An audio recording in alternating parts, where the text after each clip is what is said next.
Good morning. What's going on, YouTube world? All the good people out there. What's happening? What's happening? What's happening? Turn this volume up. What's good with everybody? Another great Thursday to talk boxing. Sorry, yesterday I was had a little bit of emergency. So I had to leave a little bit, or else I had to leave a little bit early. Hold on one second, man. What's going on, DJ OC in the place to be? What's happening, man? You know what you got to do. Parlor of East Wheaton, man. Shout out to the Parlor of East Wheaton. Where is this at? Let me hit this. Hold on. I got to feature Parlor of East Wheaton on my channel. That's what I got to do. I gotta do that. What's going on? Subscribe to the Parlor of East Wheaton for the best house music on the planet. All right. What's going on, IJ in the building, man? What's happening with you, sir? Thank you for the support yesterday, man. DH, what's good? Always good to see you. Ernie V in the building. What's going on, Christopher Brown? Terrell W, Marcus the Villain, Jose, Jason Torres. What's going on, Jason? Auntie Black Cherry, my sister. Good morning. Antonio Thomas. It is so difficult for Shorty to make weight. They had to do a private weigh-in. A depleted Devin versus Tank isn't necessarily the best fight. Fighting the best, Devin need to move up to 140. We'll talk about that. Be easy in the building. What's going on, man? D Free. Always. What's good with you out there in DC? See, boxing matchups with D Free.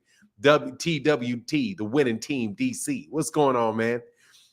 Gilbert Jimenez in the building. What's going on? Auntie Black Cherry.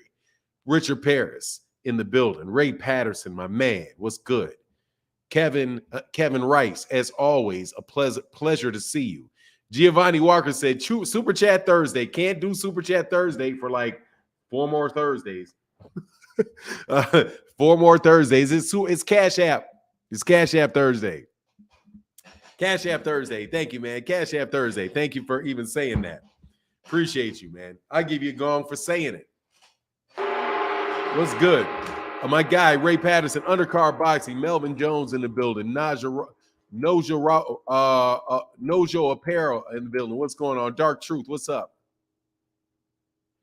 There is a little letter mix up on Davis's name in the title. Okay, my bad. Hold on one second.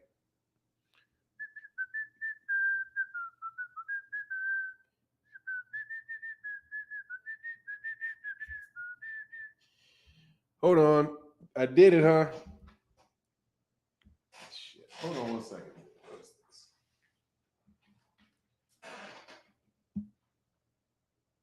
Hopefully it didn't blow this out. Oh, it blew that out. Yeah, it did. Crap. It blew that out. Maybe it blew that out. Hopefully it didn't blow that out.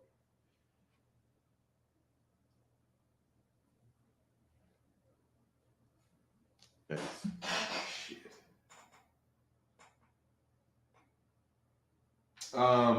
Shoot. Something I didn't think of. Hold on a second.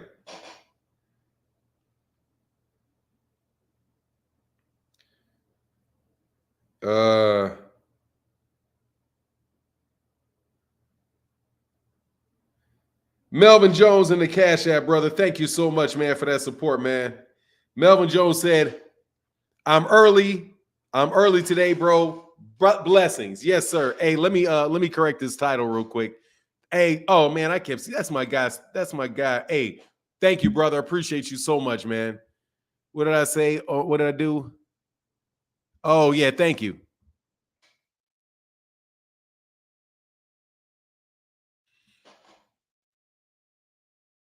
All right. All right, cool. Got it. Thank you, man. All right, that should be corrected. Shout out to my guy Melvin in that Cash App, brother. Thank you so much, man. I got to do something real quick. I'll be right back. Give me a second.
Sorry about that. Woo-wee, sorry about that. Very unprofessional. I apologize. Let me slide all the way down, man. All right. Ernie V, Showtime the guy PASS. What is that about? All right, so let's get into this, man. Sorry about that. Running a little bit behind.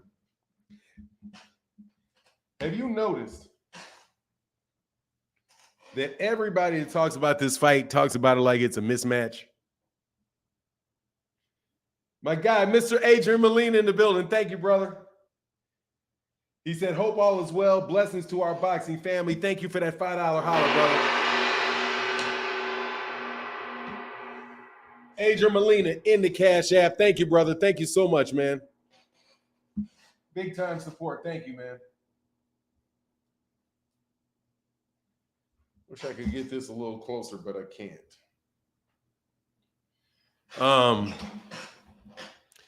Willie Hill, what's going on, man? Salute to you, man. Sheena, good morning to you, Sheena. Good morning to the Rise Podcast. The Rise Podcast, I like to make an announcement, man. I can no longer associate with the Rise Podcast. Can no longer associate with the Rise Podcast. You all are bullies. You're bullying. You're bullying Devin. Okay? You have to stop bullying Devin. Oh, positive affirmations for sound self-esteem. Oh, I like that, man. I like that. Rise, you have got to stop bullying Devin. That's not right. Okay? If he can't find Devin Haney's, if he cannot find Al Heyman's phone number, leave him alone. Don't give him the number. Y'all out here bullying these guys, man.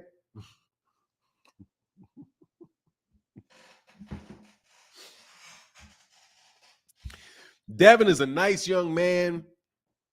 He's undisputed champion of the world, and he's only 24 years old. You've got to stop picking on young kids. He's only 24 years old. Stop picking on him. Stop picking on that man. All right? Stop trying to fight him. Stop trying to beat him up. Stop trying to get him beat up. Stop. Devin, he said, I'm chilling for 9. Thank you, man. Stop. Just stop doing it, dog. Boy, they be switching it up, though. I swear I swear y'all be switching it up, though. I ain't big. I be trying to duck the Devin Haney talk, but god dog, man. Right now we in waiting mode. We're in waiting mode for this fight to take place. So remember, he's only 24. He's like, it's not like he's 30 yet. He's only 24.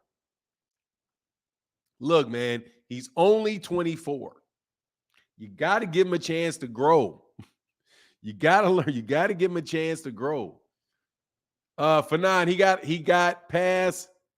He got a pass on your behalf. Hey, thank you, man. Crowco said, nah, you got to get this work. Hey, man, seriously though, I got to say something, man. Have you not seen the Herculean efforts with which people take to turn everything on his head?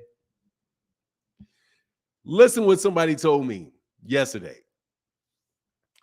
You know, I did that video where Vasily Lomachenko said that Devin Haney will not fight Gervonta Davis next because he now knows he's not on that level. So he'll go up to 140 pounds and he'll fight some normal, regular people. That's what he said. Do you know what the response was to that?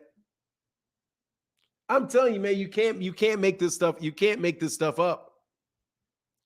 The response to it was that really what he's saying, what Lomachenko is saying, is that Lomachenko is admitting that Lomachenko is not on Gervonta Davis's level.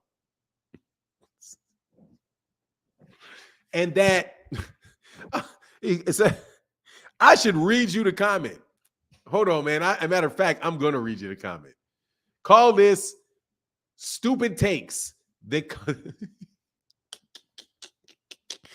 Man, if I do this, other people are going to start doing it. So I dang near don't even want to do it. I don't even want to be doing stuff for people be stealing stuff so much. But watch this, though. I'm going to do it, though. I don't care. I'm going to do it anyway. All right, hold on, man. So I got to read this. I got to read this. I got to read this comment. I have to read this. I may let you see it, provided. Hold on one second.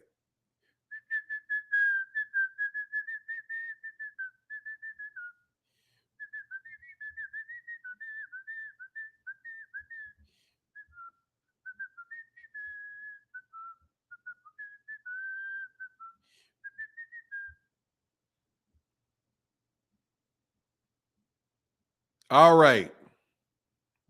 I'm going to get this. I'm going to get this one.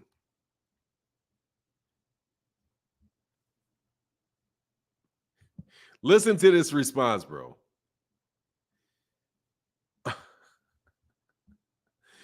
On Busted, Devin Haney, Gervonta Davis goes to Devin Haney. I should have said Gervonta Davis's team goes to Devin Haney for insane reason. Haney says he can't call Haney says he can't call Al Heyman. This is what the response was to me, to Gervonta, to listen to this, to Vasily Lomachenko saying that Devin Haney won't fight Gervonta Davis because now he knows he's not on the same level. Are you saying that Loma knows his level and is projecting for Haney? Are you saying Loma, who lost to Haney and T.O., knows that he isn't a top fighter? Loma speaks from his experiences, and as limited as they were, because fighting amateurs is a bit difficult than fighting pros, but he's learned already. Loma can't speak for Haney, but he can for himself. And this really puts into perspective his thinking, the avoidance of rematches, and his aversion to great fights. Somehow he thinks he can think for Haney now and still lose to him in a fight. Dan Duwell. No, bro. No. Lawrence, that is stupid as shit. First of all, that's stupid. Okay, let me tell you, this is an example of words sounding, oh, that sounds intelligent, until you think what his premise is. He says that Lomachenko lost to him. Listen to this carefully. I want you to listen to this logic. Are you saying, first of all, I'm not saying shit. First of all, I didn't say anything. Lomachenko did. So let's stop that right there. Are you saying that Loma knows his level and is projecting for Haney? No, I'm not saying that. What Lomachenko said is that Devin Haney's not as good as he thought he was, and he's not going to fight Gervonta because Gervonta's better than him. Are you saying Loma, who lost to Haney and T.O., knows that he isn't a top fighter? No, I'm not saying anything. Lomachenko saying that Devin Haney sucks. That's what he's saying. He's saying Devin Haney sucks. Now, Loma speaks from his experiences, and limited as they are because of fighting amateurs is a bit difficult than fighting pros. Watch this. Loma speaks from his experience. Yes, his experience of beating up Devin. Yes, he's speaking for his experience of beating up Devin. As limited as they are, what do you mean they're limited? He's got like 15 world championship fights. How is his experience limited? The man has got 15 championship fights. 15 championship fights. He's only been in like championship level fights. He's been a professional for several years. He's been in the ring with Guillermo Rigondeaux, Gary Russell Jr., Teofimo Lopez, Nakatani. Because fighting amateurs is a bit different than fighting pros. He's not talking about fighting amateurs, dumbass. He's talking about he just beat up Devin Haney because he's learned that already. Now, who are you? Now, the same guy that is telling me that Devin Haney can't read, Lomachenko can't read Devin Haney's mind, this guy is full-fledged in reading the mind of Lomachenko. But we'll continue. And this really puts it into perspective, his thinking. Hold on. Listen to this sentence he uses. And this really puts into perspective his thinking. Right? But yet the next sentence, this guy says somehow he can think for Haney now and still lose a fight for him. First of all, he's not thinking for him. But you're doing the same thing that you said in this sentence before, which was it put his thinking into perspective. How do you know his thinking? You can't read his perspective. For the same reason you claim that Devin Haney cannot read, Lomachenko cannot read Devin Haney's mind, how can you read Lomachenko's? Literally, this is one of these things that people think they sound intelligent writing because it has buzzwords in like projecting and it's halfway well written, but it's absolutely ridiculous because all of this notion he's pushing on is the fact that Lomachenko thinks he lost, right? He said he lost to Haney and Teofimo. Lomachenko doesn't think he lost to Haney. So he can now think for Haney and still lose to him. He doesn't think he lost. That's what you call being dishonest in what you're saying. That's just being flat out dishonest, partner. Okay? Like, man, will you stop? Will you stop trying to sound smart? First of all, this man doesn't think he lost. He thinks he won. Number two, he never said he was trying to read Devin Haney's mind. He said Devin Haney's not on that level. And how would he know? Because he fought him. And no, he's not admitting that he's not on Devin Haney's level, on Gervonta Davis's level. But see, this is what I'm telling you, man. Cats will do a lot of stuff. Sounds good, but don't mean squat. Didn't even sound good to me. It was kind of all mixed up with all kind of contradictions. Come on, man. I'm having all kind of stuff going on with me. Yeah. So anyway, I just want to let you know some of the things that I actually have to hear from Devin Haney fans who will. He said that was a ton of crap of hyperbole and in that. Yeah, dude. First of all, you're saying that you're telling me that Lomachenko can't read Devin Haney's mind. Know what's in Devin Haney's mind. He never said he knew what was in Devin Haney's mind. He never even said, listen to this. This is what you call, look, he says somehow he can think for Haney now. Somehow he can think for Haney now. Where did he think for Devin Haney?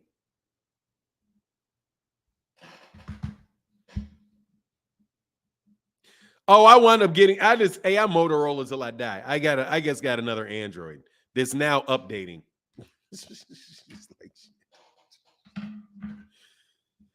Man, I swear, the more older I'm getting, the better I'm taking lumps. You know, the older I get, the better I take lumps. Better I take things, setbacks, lumps, and stuff like that. The easier it is to take, man. Fanon, what phone? Yeah, I wound up getting that, man. What's happening, Fanon? Good morning. Man, I'm chilling, man, talking this boxing, man. That's it. As usual, putting in links for folk. This is the link week. Oop, that's my guy, Parlor Reese Wheaton. We're kind of in a dead zone a little bit. What fights we got this weekend? No, actually, let me put this shit way over here. We see something.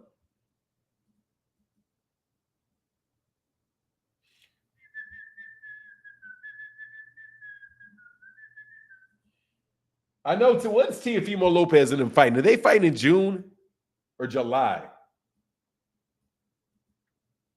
Go to the boxing skit. Yeah, see, we got Clarissa Shields this weekend. All right, we got a Clarissa Shields fight on the zone this weekend. And then next weekend, we got Josh Taylor and Teofimo Lopez. Then Sonny Edwards, I don't care about that. Jaime Munguia, Floyd, don't care about that.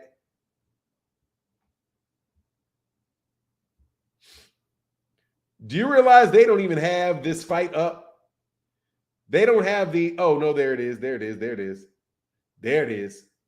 Yeah, we don't really have anything to the end of the month that's really like that. Yeah, okay. So yeah, it's like it's not this weekend, it's next week.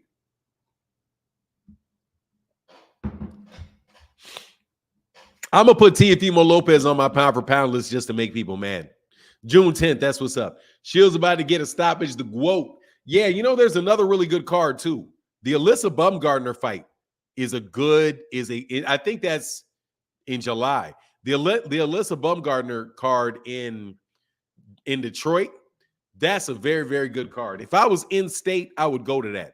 What's going on, Mr. Yisrael? How you feeling, man?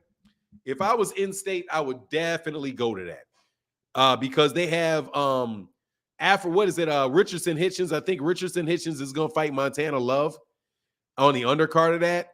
And then they have another undercard fight. I can't recall who it is, but it's another good fighter. It's another good fighter on the it's another good fighter on that undercard. Can't recall who it is.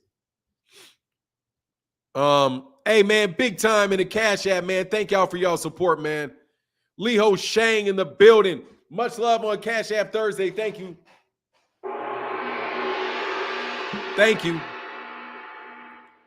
Appreciate you. And my guy, what's going on, man? Thank you. I had not seen this name before. I don't think I did. Mr. Grace in the building with the $35 holler. Thank you, brother. Man, thank you so much, man. That is huge. Thank you so much. Thank you so much. And my guy, Mr. Fialo. Mr. Fialo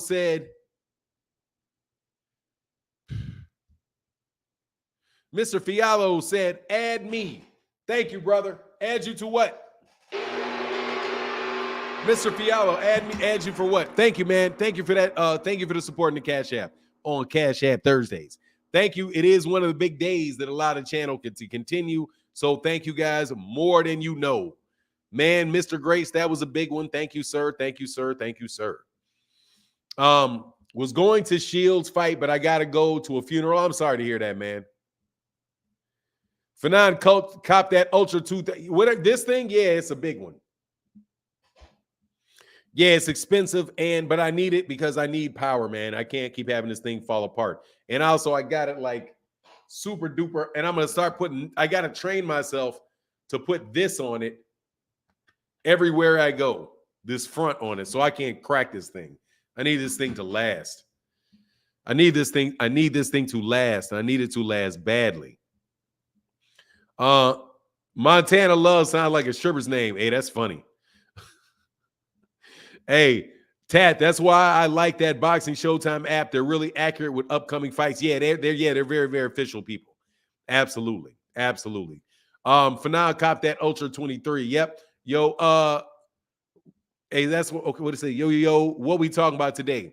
Well, Big C, of course we started it off. Why do we keep doing that? Of course, we started the conversation off. Honestly, what I want to talk about is why everybody thinks this Errol Spence Terence Crawford fight is a mismatch. Most people think this fight is a mismatch. Of everybody that I'm talking to, either you're way on one side or you're way on the other side. Boots in July, yeah, I heard Boots. Is about to fight a great fight. I'm going to do a video a little bit later about who I heard it is. And if Boots is fighting the person that I think he's fighting, then he's paying attention to boxing fans. Then Showtime is listening to boxing fans and not the boxing media, dumbasses.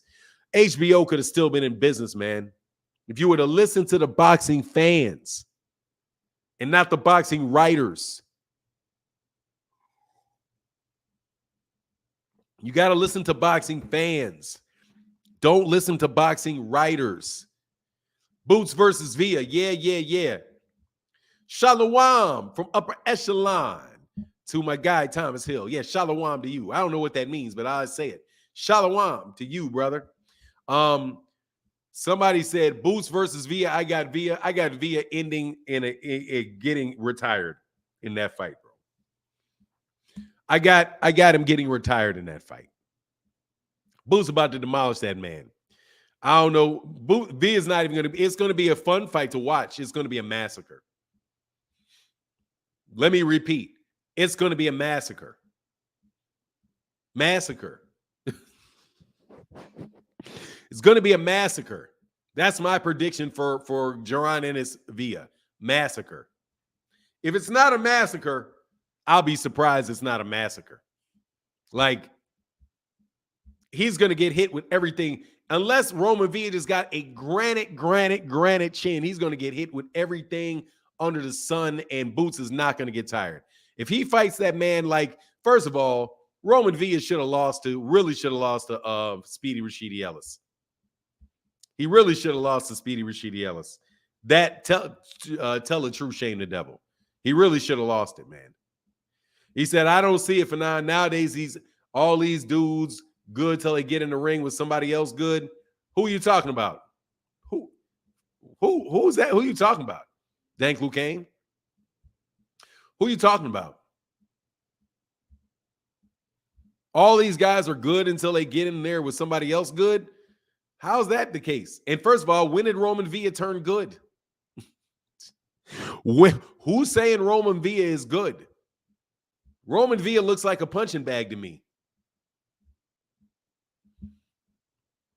I'm not. You're going to say Roman Villa, more than likely after that fight's over, you're going to be like Roman Villa is garbage. That's what you're more than likely going to say. So first and foremost, whoever said Roman Villa was good, that's what I'm waiting on. Hey, my guy, upper echelon says shalom, means peace and blessings. Thank you, brother. Much love. Thank you for that support, bro. Thomas Hill said, hey, thank you, brother, for the support in the Cash App, man. Thank you for supporting today. So, yeah, first of all, I need to know who in the heck said Roman Villa was good. Like, I mean, he's good in the sense that, you know, he's a professional fighter. He's good. He's good in that sense. He's good in the sense that he's a professional fighter. I'm not feeling it, though, honestly. I don't think anybody's going to beat Jaron Ennis that ain't one of those top guys, if any of them are going to beat that kid. But we'll see, man. We'll see. Personally, I just think that he ran against a guy that was running too much. They ran around the ring. And if somebody just runs and runs and runs and runs and, you know what I mean? If somebody wants to pay tag in the ring and he's in good enough shape, hey, you may go the distance, right? So it is what it is. I'm sure you got a bunch of you guys want to find a way to say the man isn't any good. That's not me. Chillville in the building said Team Crawford in the building. Much love in that Cash App, brother. $2 holler, Team Crawford in the building.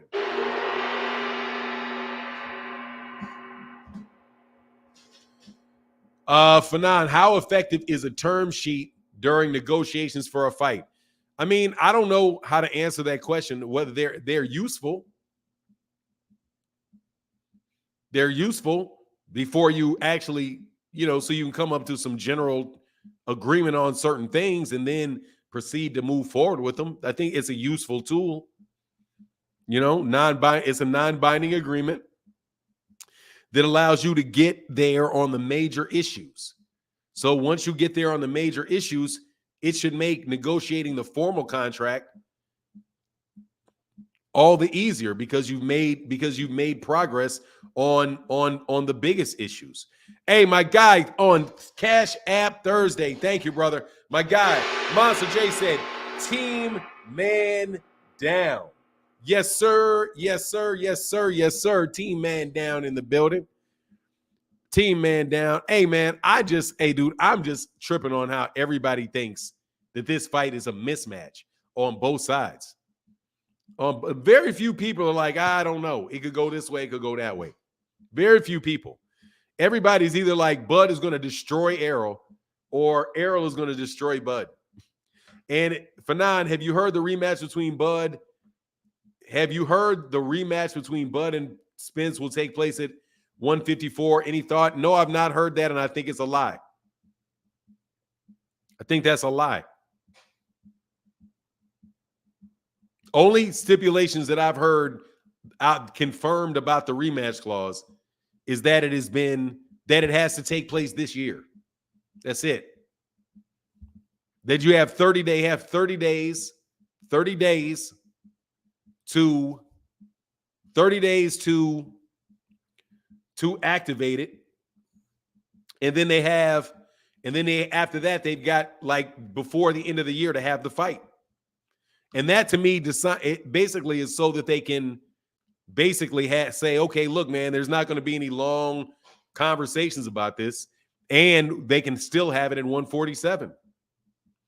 Hey, my guy, JB Hall, I said it again. My guy, Mr. Hall in the building said, best damn boxing podcast around. Thank you, brother. Appreciate you, man. And I agree with you. And I agree with you. I agree with you. I agree with you. I appreciate it because I'm going to tell you, man, some of y'all need to stop, bro. No joke. Some of y'all need to stop. Some of y'all need to stop with all of this nonsense. Flipping things. Dude, what was this other thing somebody flipped on its head? Like, I couldn't believe they flipped that on its head. Oh, another thing that they flipped on his head. That Devin Haney was clowning Gervonta and said, man, I can't. What you think, I'm just going to call up Al? Bro, you just switching stuff right on his head. You just turn it right over on his head, man. Like,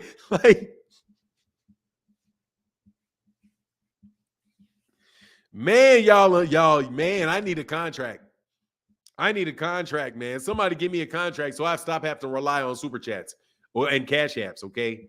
Now I know why they sell out. Now that I got hit with this YouTube prison, now I see why they selling it, why they doing it, okay? I need a constant source of income so I can say something ridiculous like that and not have it bug me at all. Hey, do you have a feeling it be 6-6? Hey, much love in there, man. 6-6 to 6. Nah, I don't. I think Errol's gonna win. Chillville in the building, though, said I do have a feeling it'll be 6-6. Okay, that's my guy, Chillville, saying that. Yes, sir. Brock Howard said, y'all keep forgetting Devin's only 24. Well, next year he'll only be 25. You know what I mean? And then when he gets to be 30, he'll only be 30. He only 24, bro. When let me tell you something, man. When Gervonta Davis was 24, they was acting like Gervonta Davis was old at 24. But now Devin is 24. He's only 24. Like, Devin don't age no matter what the number does.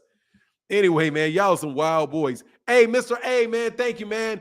Oh, I know who that is. Aaron Muhammad in the building. Much love in that cash app. Brother says some support, bro. Thank you, man. Appreciate you, man. Thank you for keeping the lights on, man. Check Jason in the building. What's good? Thank you, man. Thank you, Aaron Muhammad. Errol will definitely stop Bud. Mark my words. Hey, man, I know he's going to be. Hey, I know. Look, dude, I'm telling you, Bud ain't coming out that ring the same way that he went in it. Okay, he ain't coming out that ring the same way he went in it. That's the problem. The problem is, dog, if you can't keep, you gotta like I just don't see him just flat out, like just boxing circles around Errol. Like he's just gonna be jabbing, slipping shots, jab, slip shots, big shot. I don't see all of that, dog. I don't see all of that. And on top of it, you got a guy that dude is not really and truly is not intimidated. We're gonna see what's going on. We're gonna see what's going on with all of that, man. Please know a Big C. Hey, Big C said, please no Devin talk for 9. I came here to get away from it. He's flooding all my favorite channels. I'm a Haney fan, but I'm burned out. Hey, man, who are you talking to? I'm trying to get back over this, but they get paid, man. Not all of them.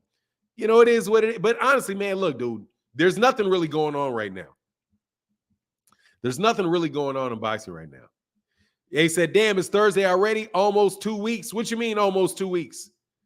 Upper echelon, what's almost 2 weeks? Since I've been in jail? Yeah, 2 weeks. I've been in jail for 2 weeks. I'm surprised the tickets are starting at 205. What tickets are starting at 205? You're surprised what tickets are? You're talking about the Errol Spence ticket? You ain't getting no Errol Spence, Terence Crawford tickets for $205. Okay? You better believe it. But you better believe there's going to be a way that Devin Haney outsold them, though. Lying asses. Like, Will y'all please stop lying, man? Will you please? Why you always lying? And you giving other people bad names. God dog, everybody gets the lying. Everybody gets that stuff sprinkled on them, man. Hey, said, happy Super Chat Thursday. Giovanni Walker, thank you, brother. Thank you, man. Yeah, somebody's face gonna get swollen at the end of that fight, dog. I'm telling you, hey, I think, dude, dog, look, man, it's gonna be a fight, bro. Hey, thank you, Giovanni Walker. I'm trying to told ya. Ben tried to told y'all. And my guy, Mr. Upper Echelon in the building, said Errol beats the rematch clause. Errol beats the rematch clause out of Crawford. What's in the hospital? Hey, thank you, man.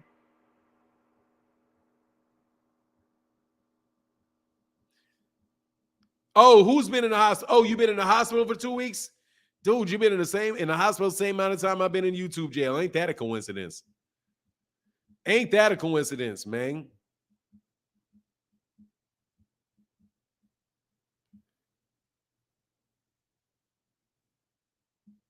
Hey, this Tim Stoudemire, is this the real? Is this the real Fanon? A couple fake ones. No, this is me. Yes, this is me. And guess what, dog? 5 blessed by OG. All you got to do is look at the date on it. All you got to do is look at the date on it. Great way to do it there is to request $1. I'm going to reject this because I can't afford $1. But yes, that is absolutely me. The one that you just sent that to, that is me. Yes. Yes, it is. Yes, it is. Yes, it is. That is me. And if you do the Cash App, all you got to do is make sure you look and make sure it was that my Cash App was founded in 2021.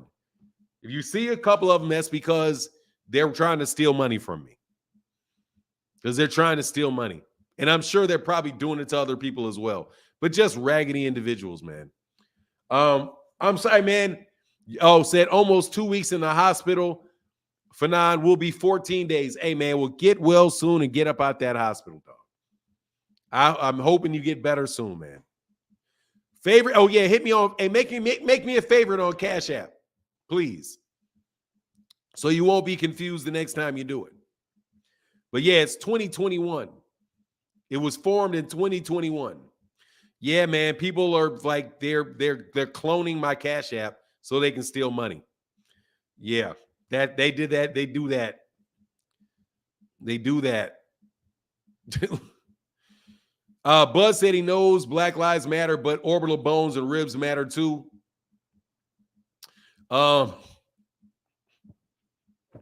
He said Black Lives Matter. Man, what a man, God dog. People will steal anything, man. Even that is stealing black people's suffering, dog, for somebody else's great, somebody else's good. Like, man, that's like, man, it's that people, man, the black community gets pimped so much, man. Gets pimped by so much, man. Trying to sign all black folk up for that stuff. No, thank you, man. No, thank you. Hey, Fanon, did you listen to Bud on the MMA show? I did listen to Bud on the MMA show. I did listen to Bud on the MMA show. Let me tell you what I think about Bud on the MMA show. Bud is a absolutely terrible interview. My guy, Kai in the building. Thank you, brother, for that. Thank you for that support in that Cash App, brother. He said, your morning coffee. Salute. Thank you, brother. Appreciate you, man. Thank you, brother. Oh, also, I lost 11 pounds. I lost 11 pounds, man. Since I've changed my diet and I'm doing my workout. 11 pounds, man. And it wasn't me doing anything crazy, just changing my diet and exercising. Yeah, he is a terrible interview. Refuses to give answers to anything. I don't know. I haven't got my paycheck yet. Now, that is actually kind of smart. Do you think it'll be your highest payday ever? I don't know. I haven't gotten my paycheck yet.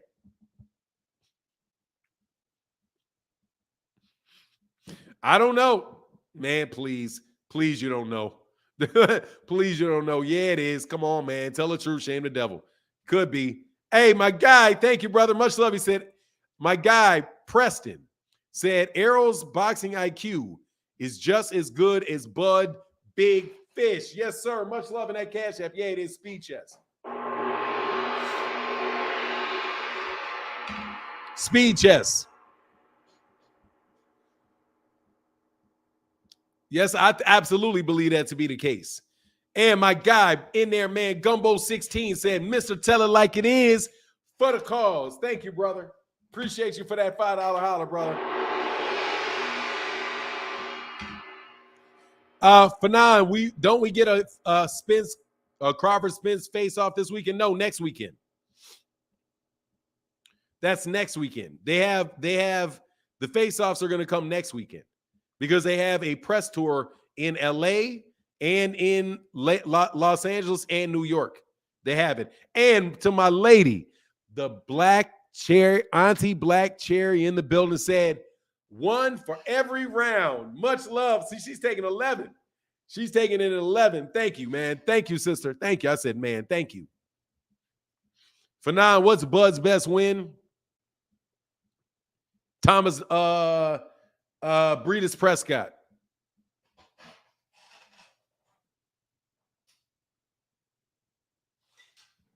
It's Breedis Prescott.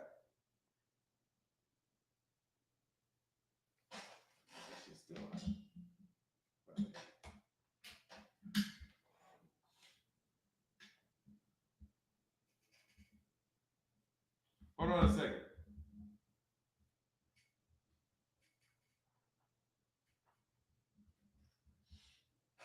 It's Breedis Prescott. That's the only fight that he was in that people didn't know if he could win. Every other fight, everybody knew he was going to win. T. Orlando in the building. T. Orlando with the... Ooh. Hold on, man. It went off. T. Orlando with the $1 holler. The counselor in the building said, is it theft if I make a bucket and folks put in money? Is it theft if I make a bucket and folks put in money? No, it's not. That's called begging. No, because they knowingly put the money in the bucket. But it's fraud if you tell them it's for something that it's not. I don't know. You would have to tell me, T. Orlando. I would argue that that's fraud, which is a form of theft. Yes, if you impersonate somebody and you entice them to give you money, he said, okay, I'll give you fraud, arguably. Thank you very much. But fraud is a type of theft. Isn't it? Isn't it? Deception. Yeah, fraud, deception. It's something in there. Yeah, it's fraud. I hope that helps you with I hope you help that theft by deception. There you go. Hey, T. Orlando, come on, man. Don't do that to me, dog. T. Orlando. But I'm a fake lawyer. Remember that. Hey, T. Orlando. Just remember, that's what they say on YouTube. They all say I'm a fake. They say that I'm really not that I really don't know that I'm making it up. Just remember that, T. Orlando, that's what they say about me. Okay. Now, T. Orlando, do you know anybody else that guesses as well as me? Hey, T. Orlando, ask me a question. Answer this question. Have you ever met anybody that can fake legal understanding as well as I can? They can fake it. I just want to know if this is fakeable.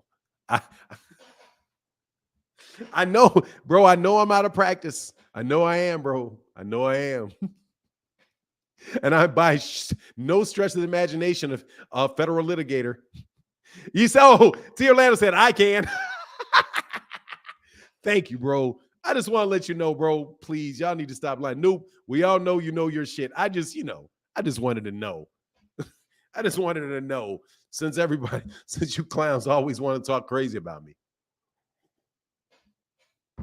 Look, dog. But T Orlando in that Cash App, that's my guy, T Orlando. Thank you, man. That's my legal expert in the building. I guess Bud is Superman. Hey, said Dev, my guy, bless.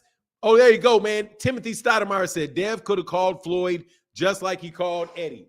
Oh, absolutely. Much love for that $5 holler, brother. Thank you so much. Yeah, absolutely could. Absolutely he could. I got to give that thumbs up to my guy, T Orlando. T Orlando. I said once these bombs start dropping on Bud, he's gonna shell up. He's gonna shell up like a turtle. Spence has Derrick James in his corner. I trust James' ability to produce a game plan to beat Bud. Bud said that he's visualizing the fight. That he says he's visualizing it. I think that is, hey, he's visualizing. He's using that witchcraft on you, dog. He's trying to use that. Hey, Bud using that black magic going into that fight. He's visualizing it on your Errol. You better visualize. You better reject his visions. He said, Dark Truth said, LawTube, a.k.a. lawyer section of YouTube, I hear is popping. They cover cases and simplify what's going on in the courtroom for their viewers. Oh, yeah, I'm sure they do. I consider doing that sometimes, but nah. I think that's best to like former prosecutors and defense attorneys. Like that'd probably be the better people to do it. I have a really good friend that would be great with that. For now, what do you think about Ring Magazine on that subject? If you know what I mean. Let me tell you what I think about Ring Magazine. I think Ring Magazine is trash. I think that their product, I think similar. Let me put it this way. I think that it is similar to the conversation, to the situation where we have we're about pay-per-views falling apart. Ring Magazine is what's wrong with American boxing. They are what's wrong with American boxing. They're bad for the sport. Every single solitary one of those guys over there is bad for the sport of boxing. That's what I think. I think Ring Magazine was at a certain point in time, it was really great for people that didn't have information, and you would go down to 7-Eleven or the White Hen. I'm from Chicago. Where I grew up, we had White Hens. So I would go to the White Hen pantry, and I would try to get me, I'll go there and get me a cupcake, and then I would look at the comic book shelf, and I would look at the other, like the little the little magazine rack, little magazine rack. And then they would have a Ring Magazine there. They would have KO Boxing there, stuff like that over there. And you could grab it, you could read it. And hey, man, that's what you were connected to with boxing, because there wasn't YouTube to do it. There wasn't all these other things to do it. Ring Magazine knows that they had influence, and they use their influence to misguide American boxing fans and turn attention away from the fighters that the writers don't like. They're probably the most talking about bias. They are the most biased boxing outlet that there is. Don't be surprised if Kell Brook. Oh, hey, my guy, Upper Echelon said, don't be surprised if Kell Brook was harder. Much love in that Cash App, brother. Thank you so much, bro. Mr. Pragmatic. Yes, I did. Mr. Pragmatic in the building said, let me go back and get it for you, brother.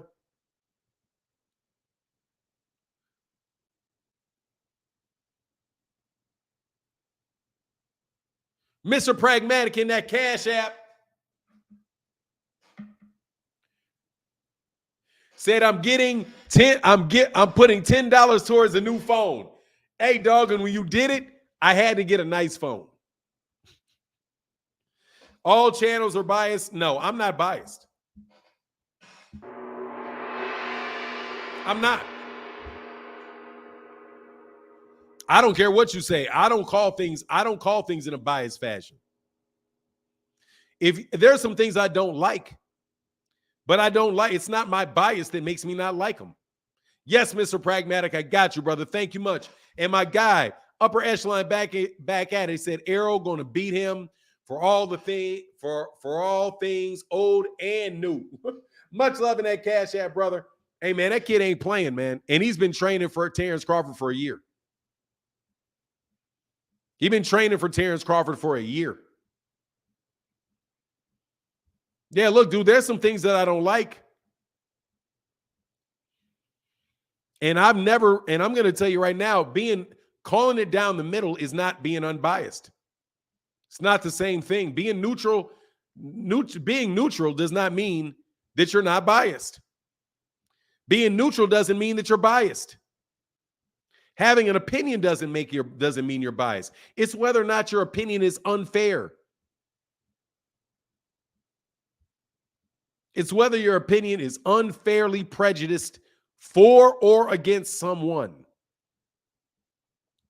That's bias. And like, I challenge you, tell me who I'm biased against. Who do I hold a bias against when I express my opinion? Exactly, it's okay, but all humans lean one way or the other. Look, man, leaning one way does not make you biased.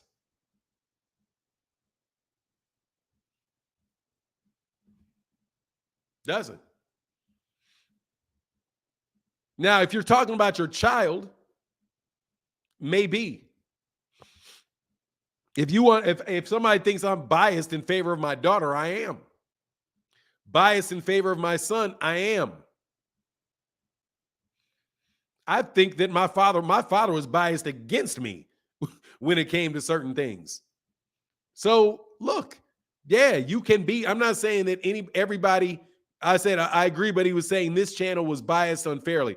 Oh, Jerusalem Jim, look, I challenge anybody to tell me that, to show me that, where I'm being unreasonable.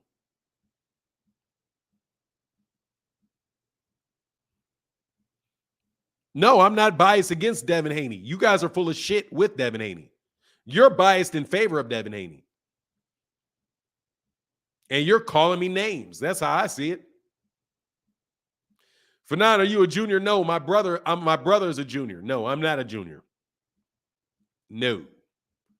Not a junior. I'm a second son and a fourth child. So nah, bro, my parents were very tired by the time I came around. You know what I mean? Link. Oh, I'm sorry. Here's the link right here. I'm sorry. Here's the link. Oh, I didn't even hit the link. I'm sorry. Yeah, I don't have a problem. Yeah, if you feel like you can explain why I'm being unfair, no worries. Here you go. Here's the link. You will fail. This no generation can't take constructive criticism. Look, man, you guys just don't know what you just believe what Devin Haney comes out of Devin's mouth, and I don't. I don't take Devin Haney at his word. I don't take Bill Haney at his word. I don't do it. And why is that? Because they've said one thing and turned around and did something else. They've said one thing and then they've turned around and said something else. So anything that you tell me comes out of their mouth, I'm going to take it with a grain of salt. That's not bias. That's me observing them. If you say one thing and then you do something else, if you hold one standard for this guy and a different standard for that guy, I'm not going to take you at your word. Doesn't mean that you're a bad guy. Just means I'm not going to take you at your word. Errol Spence is the exact opposite. Please let me know something Errol said he was going to do that he didn't do, or something he said that he wouldn't do that he did do.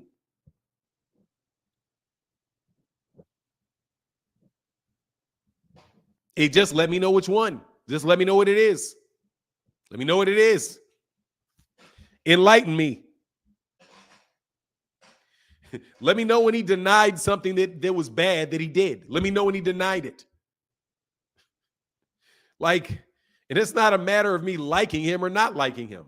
It's a matter of him saying everything that he says he actually does. What? So, sorry, Devin doesn't get that grace because Devin doesn't do that. You can't. Devin has said a bunch of stuff that's not true, and you know isn't true, just off his face. But Terence Crawford also said a bunch of stuff that ain't true. His camp did anyway. I accepted all their BS terms. Did you? Tell them we signed the contract. You signed the contract, but then you wouldn't fight somebody else. Sorry, man, I can't believe you. But hit the link. Hit the link. Please hit the link. Bill Haney riding around handing out pizzas. That's what's up. That's what's up. Now take your scary ass to the negotiation table and sign the contract. Bro, first of all, they're not going to. Let me tell you why they're not going to fight. Hey, AJ the Great said, Fanon, you think Haney and Regis going to get made? I don't know, man. Probably. I think that's the highest likelihood.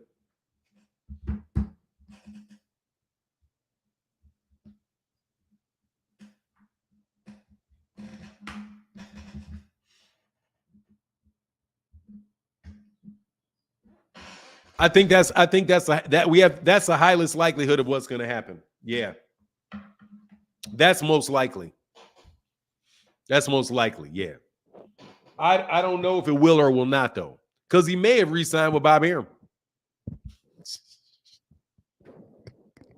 I'm telling you, when Paulie Malignaggi said he signed with Bob Arum, and then they came back and said that they didn't, dog, that don't mean that he didn't. You know what I'm saying? It just doesn't mean that. Shoney D said Errol gonna have Buzz eyes looking like Andre Berto's when he gets the brakes beaten off him, or when he got the brakes beaten off by Robert Guerrero. Hey man, when he tried that shoulder roll, when Andre Berto tried that shoulder roll, yeah, no, that was ugly. He wound up fighting better, but doggone, he was getting pieced up. He was getting pieced up trying that shoulder roll, dog. He shouldn't have.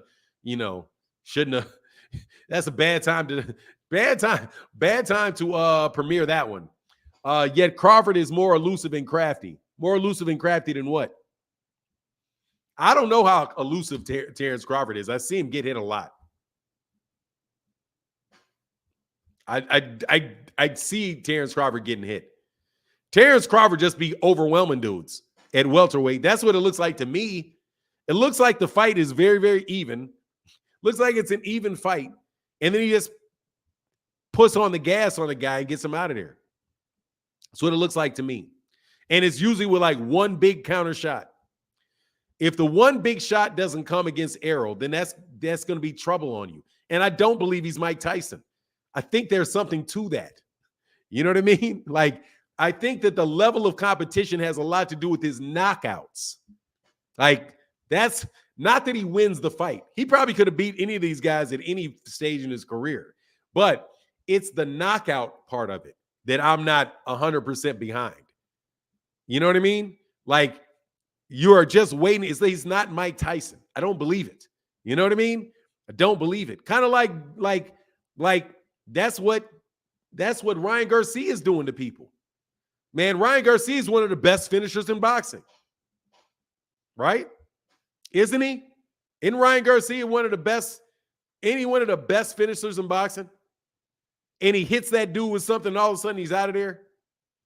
But then you see somebody that is really game and knows what's coming and is like, nah, dog, we taking this away from you. More than likely, Errol Spence Jr. is going to take Terence Crawford's hook away from him. And if he's able to beat on his body and take his legs away from him and continually, man, it's an awkward dude, man. I'm telling you, man, I don't know about all of this. Put Green Machine against Errol. Does Errol hit the mat? No, I don't think so. But I mean, anybody can get caught. You know, anybody can get caught. Like anybody can click this link. I'm going to put it in there again. I only get friends in here, man. We got all friends in here. We got 482 people in the building. Let's see what the like count looks like. Can we get the likes over 400, please? Can you help out the algorithm a little bit? If you cannot support on Cash App Thursday, would you mind hitting the like? Because it's like button every day. Or dislike button. It doesn't make a difference to me. If you dislike it, hit the dislike button. But hit a button. Hit a button somehow, some way. Hit a button. Upper echelon in the hospital. Call me from the hospital bed, man. What's going on, man? What up, nah? What up, family? I'm chilling, man. Hey, man, I hope you're feeling better soon, man. Yeah, I'll be all right, man. It's been a couple weeks. Yeah, but people don't realize it's all about competition, bro. It's the level of competition, the competition that you be with. And Bud hasn't really fought the elite competition level. Like he's done fought competition to the level that they can get to a certain point, but they don't have that other gear. He hasn't fought nobody that has that other gear. And the people that he's fought that's had that are on the downside. Like when he fought Kell Brook was on the down slope of his career. He hadn't been welterweight in over 3 years. And his own trainer didn't want to train him to get there because he said it was gonna be no way he was gonna make that weight. But what I was gonna say is don't be surprised if Errol makes this fight looks a lot easier than what it is. Earl been putting up with a lot, and he's gonna took a lot just to make this. He's gonna beat that man for old and new. Everything that him and his cap put Earl through, and used to say Earl done bottled that shit up. And this is what gets me. Everybody keeps talking about how much of a boxer Crawford is and how Earl is so how he's so basic, but what they fail to realize is Earl the one that went to the Olympics, right? Earl was the Olympic boxer, not Bud. Bud didn't make it. They forget Earl was the one that boxed Floyd, blacked his eyes. You feel what I'm saying? People forget that Earl boxed Mikey Garcia, he boxed Danny Garcia. People keep always thinking Earl basic because they see him walk motherfuckers down, but they gotta realize that Earl also can sit there and box as well. He can box on the front and back foot if he chooses to. And one thing about Bud starts too slow, and Bud has a problem with any fighter that has a respectable jab, like Kell Brook. And Errol Spence has one of the most respectable jabs in boxing. Plus, he fires it more than any boxer in any division. So Bud's gonna have to contend with that jab, and he's gonna have to contend with that work rate. See, Bud's not gonna be able to sit around because other fighters be kind of scared of Bud, so they don't keep the pressure on him 24/7. When you fight Errol Spence, you're getting 24-hour a day, every second, every minute of every hour pressure. That's what Mikey Garcia said. He said it's no let up. He's constantly there. He said every time he turned, he looked, he thought Earl was there. He said he didn't get a chance to think, breathe, of nothing because Earl is right there. Then and that's what broke Danny Garcia down, gave Danny Garcia mental problems because that right there, it gets on you. When you got another man doing something to you and there's nothing you can do to stop him from doing it to you, and he's right there every time you look on, and that's what Earl does. Him and Derrick James, they keep that constant pressure, that constant relentless pressure because pressure busts pipes, and eventually it will break. And that's what Earl and them do. And that's why I said this Bud thing will be a lot easier because we seen Bud. We seen Bud hasn't been no boxer at 147. But at 147, Bud's been a puncher. He's been a counter and a puncher. He hasn't been on his toes. He hasn't been moving. He hasn't been athletic against nobody on 147. Bud has been a sit down on his shots, walk down type fighter since he's been at 147 because he's at his weight now and he's heavy and his legs can't do like they used to in the 140s and 138 of 35s. And so for him to have to sit there with Earl, we see what happened when Ugas did there. Bud's gonna lose them hips, then he's gonna lose them ribs, and then that eye's going into the collection. For sure. Yep. Hey, man. Hey, real quick, man. Ramen Turner. All you have to do to get unblocked is hit that link because you can hit that link if you blocked or not blocked. Hit the link, and then you can put your YouTube page in the private chat, and I will unblock you. Because Ramen Turner said, "Will you unblock me after Bud knocks out Spence?" I ain't waiting around for never to happen. So just come on over here now, get unblocked, Ramen. Thank you. Hey, I appreciate you supporting the channel, bro. No joke. Thank you, man. No And my problem, bro. guy, Stone Alone, back in it. Much love to my guy, Stone Alone, in the building. Thank Well, you for that $5 holler, brother. Let me give you the gun for both of them. I like I'm your about take to, on that, man. huh? I'm about to get my medications. I just want to just say hey to everybody and shout out to everybody and let everybody know I'm good. I'm gonna finish watching you. I got you up on the TV too, but this first day I had my phone in my hand for a while, so Okay. I could project my Apple TV onto the TV, but now I can daggone use my phone too. So it's All right, private. man. It's a That's what's private up, man. room. It's a private room. All right, y'all have a blessed one. I'm All out. right, you as well. Get better, sir. All right. All right, man. All right, man. Hey, man, definitely prayers up to my guy. Get better, man. What's going on? Come on, Oz. Hey, what's up, Fanon? I'm good, man, and I can hear you loud and clear before you ask. That's why I had the delay. I was waiting for you to acknowledge that so I wouldn't have to ask. Yeah, I can hear you. Couple of topics today. First, I want to say it's an honor to follow Upper Echelon. That guy knows his boxing. He knows the intricacies, the ins and outs. He knows matchup, style, history. He's like an encyclopedia. So it's an honor to follow you, brother. Stay well, get better. And thank you for breaking down that matchup. I'm going to hit on a little bit of what you said.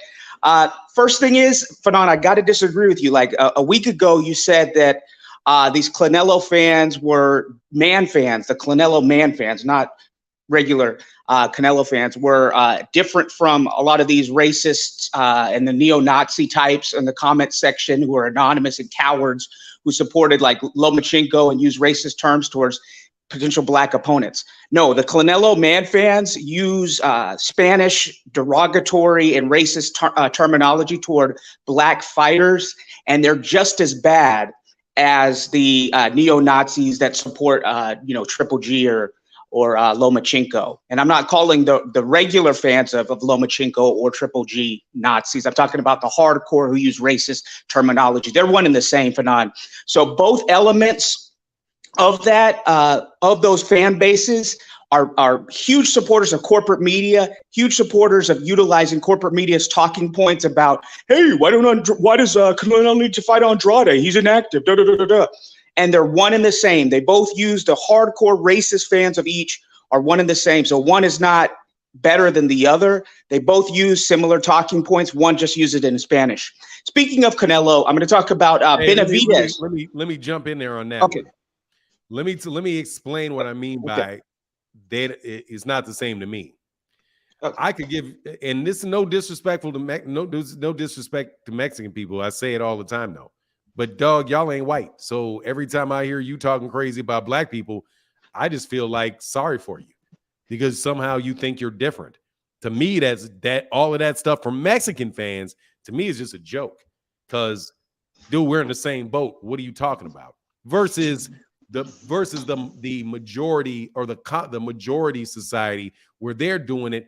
And so to me, it kind of hits just a little bit different because I know what they're on, and that generally speaking, that community has a lot more influence and ability to harm you. But dog, what the fuck is Canelo Alvarez fans going to be doing? Really going to be doing and holding up? But at the same time, I don't speak Spanish, so I don't hear what they're saying. And by and large, I ignore them and don't take them seriously. So that's kind of the difference for me. But go ahead, man. Yeah, well, I'll follow up on that. First of all, most of those people are not like Mexican from Mexico, because Mexican from Mexico realize that Canelo is, for the most part, they're great boxing fans. They realize Canelo's ducking his contemporaries. So they're his harshest critics. So if you look at David Fatelson, he works for ESPN in Mexico. He's one of Canelo's harshest critics. I wish we had someone in corporate media that would, he asked Canelo the hard questions. When are you going to fight Benavidez? Why are you ducking Charlo? Why are you ducking Andre? And Juan Manuel Marquez. The people that you see that are like that are like Mexican American. Most of them probably have never even been to Mexico. So I just want to distinguish between the two, the hardcore Canelo fanboys.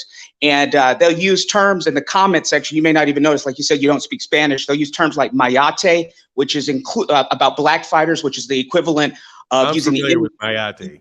Yeah, well, so it's the equivalent of the N-word. So I know one particular YouTube channel where, he even says, hey, these guys are in my comment section always using this terminology. So they're one and the same, basically. And to tell you the truth, some of those people who are supporters of Canelo in America that use this racist terminology towards black fighters, some of them may not even be, legally here. So in other words, I try not to distinguish between the two. I try not to say, hey, look, we're in the same boat, da, da, da, da, da. They're both toxic. Both hardcore racist fan bases are toxic to me, equally toxic. Speaking of which, Samson Lukowitz, maybe you could do a video on this, said that he sent an offer, one of Canelo's most lucrative offers, to Canelo's team to make this David Benavidez Canelo fight. We'll see what happens. I doubt that Canelo takes that fight.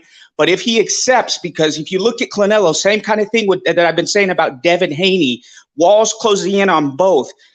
In Devin Haney's case, he's undisputed, and so he has responsibilities. He's got to decide: is he going to face Shakur next, because that's his mandatory? Is he going to face someone who poses a threat, or is he going to go up to 140? And the networks have said with Haney, they said two things.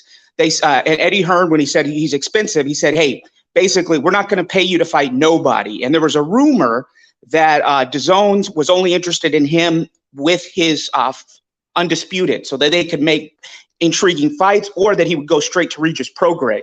So when you look at Haney, the networks are not going to pay him big money to fight the likes of who he was fighting before when he was with DAZN. It's only going to be marquee opponents. Same thing with Canelo. He's ran out of snooker players, billiard players from England to fight.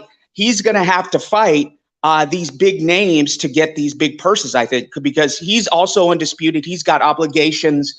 And then when you go to 175, it's Peterbiev or Bivol. Tough fights, it's both of them have decisions to make. Walls are closing in on both of them in terms of obligations and in terms of what the networks will accept. Obviously, Canelo's in a much different situation in terms of name recognition, but if he wants to maintain those belts, he's going to have to start fighting mandatories or do the Bivol rematch. So follow up with that.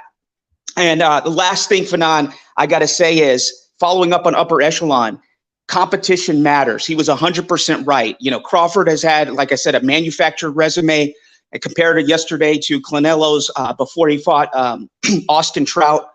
And Errol Spence has had the better resume, and he's going to be intense because Errol remembers all of the trash talk that Bomac and Crawford made when they said that he's a drunkard, that he is obese. They made some ridiculous, and I think the trash talking went overboard. And he's going to remember the spite that Crawford and his camp said to him. He's going to remember all the discounting of his resume that Crawford and his team met. I mean, discounting and trash talking Ugas, calling him basically a punching bag that Crawford's camp did, when Ugas is 2-0 against you when you fought, and you refused to fight him in the pros, but he beat you 2-0 in the amateurs. So Spence is going to remember all that. He's more prepared. As I mentioned, steel is forged in flames. Iron sharpens iron. So I got to agree with my man Upper Echelon. I mean, Crawford's resume was manufactured. He's going in there knowing he's going to beat anybody. He can go down rounds and come back and knock out, washed up Kell Brook. And he's been fighting the likes of, I don't know if you've ever seen the movie The Wood with Omar Epps. He's been fighting the cast of The Wood. He's been fighting the cast of The Wire. He's been fighting Bosnian warlords, Congolese militiamen, Rwandan Hutu rebels, Darfur militiamen. And you compare that to Errol, it's no competition. So that's what I got to say, Fanon. Thank you, and I'm out. All right, bro. Get back, come on. All right, 1 second, D-Town. Let me get a couple of these cash apps. Hey, thank you to my guy, the great Stone Alone in the building. Thank you, brother, for the $5 holler, man. Huge. Thank you, brother, for your support. And then my guy, Mr. Omega Red, said, tell Sheena I said hi. This Sheena said, Omega Red said hi. Thank you, brother, for the support, bro. Thank you for the $5 holler, brother. Yes, sir. Yes, sir. Yes, sir. D-Town. We got D-Town in the building. What's going on, D-Town? For none. What's going on, sir? What's going on in New Jersey? Look here now. We've been waiting a long time for this, baby. You get what I'm saying? We've been waiting a long time for this. Look here, y'all. Y'all Crawford, y'all Bud fans. That's all I got to say. It's signed. We gonna meet y'all in Vegas. And we don't need no more talking, okay? Like my boy was just saying. My boy remember everything y'all been saying, people, okay? He been remembering. We talking about EJ here. He been remembering. He about to beat this man down. And I really feel like Terence Crawford been knowing that. He just, it's just crazy how you have this wreck. Now everybody want to come out and fight you. You ain't the same, this and that, like, but for none, we are here. You get what I'm saying, OG? We are here. It is a good time in Dallas, Texas right now. We are ready. So, Omaha, make sure y'all come on down there, baby, because them cowboy boots and them hats, we gonna be down there, baby. I'm just gonna let you know right now. You hear me? This is our Super Bowl. I'm trying to let y'all know this is our Super Bowl, okay? So y'all just get ready. Look here for now. You my boy. You keep doing what you're doing. That's all I wanted to say. But we are here. We are here, OG. And that's all I need to say. Detail, stand up. Let's go, baby. All right, man. God, detail, stand up. Man, I see out here I see out here disrespecting Rick Timms. Man, I know y'all gonna go on dog. Y'all gonna be nowhere. Well, Rick Tim will be around after the fight. Smell Me said Spence will be on his ranch burning that bud pack over a bonfire. Akilo Netter, what's going on, Akilo Netter? What's happening with you, sir? Oh, yesterday, man, Akilo, hold on one second, man. Mr. Netter, Mr. Kilo Netter, hold on one second.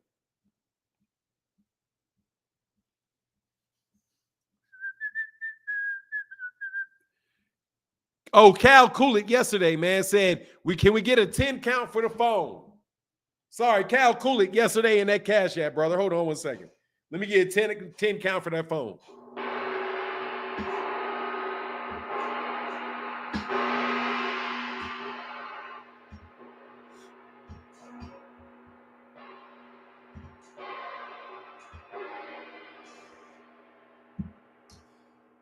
Yeah, look, man, Terence Crawford ain't got no fans, bro.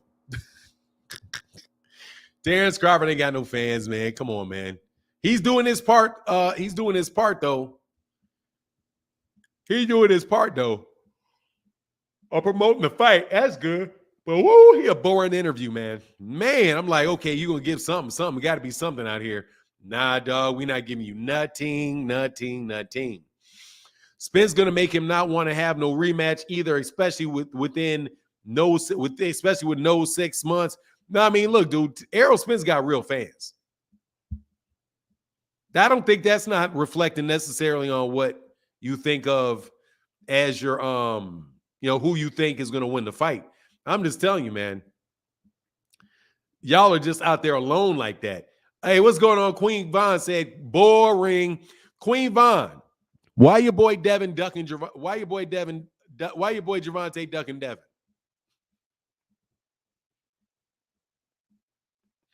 Why your boy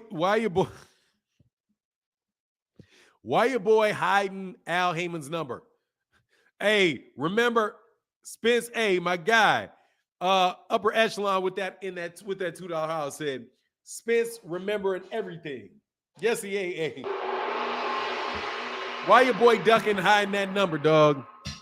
He said he can't find the number. Hold on one second. I got to do something. Sorry, man. I keep dropping this.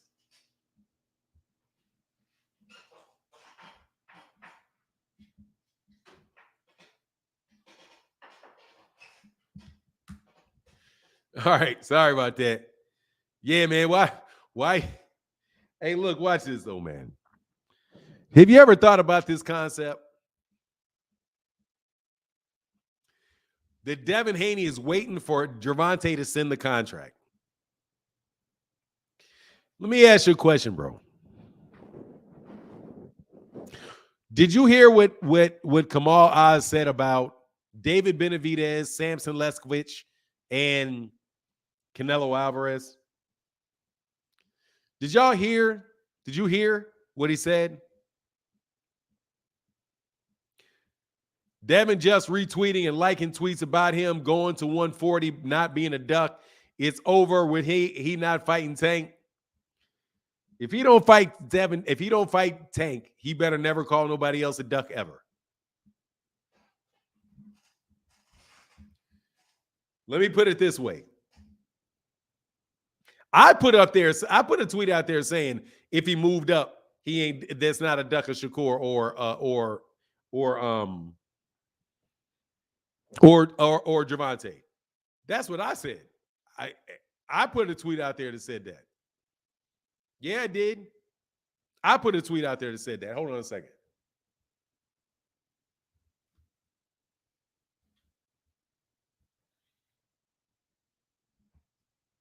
I put one out that said that. But you know why I said that? I said that because because if you can't make the weight, you can't make the weight. And that's fair. If you outgrow the weight class, you outgrew the weight class. However, as people reminded me, Devin Haney fans, Candy Rain said, Fanon, you fogging up the camera this morning. Yeah, it is crazy, ain't it? As I recall, though, Devin Haney fans called Teofimo Lopez a duck for moving up to 140 and not fighting him. Yeah, they did.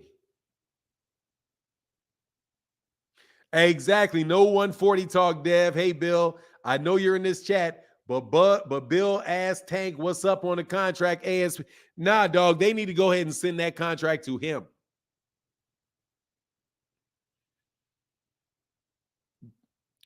Why T.O. lost? I have no idea why.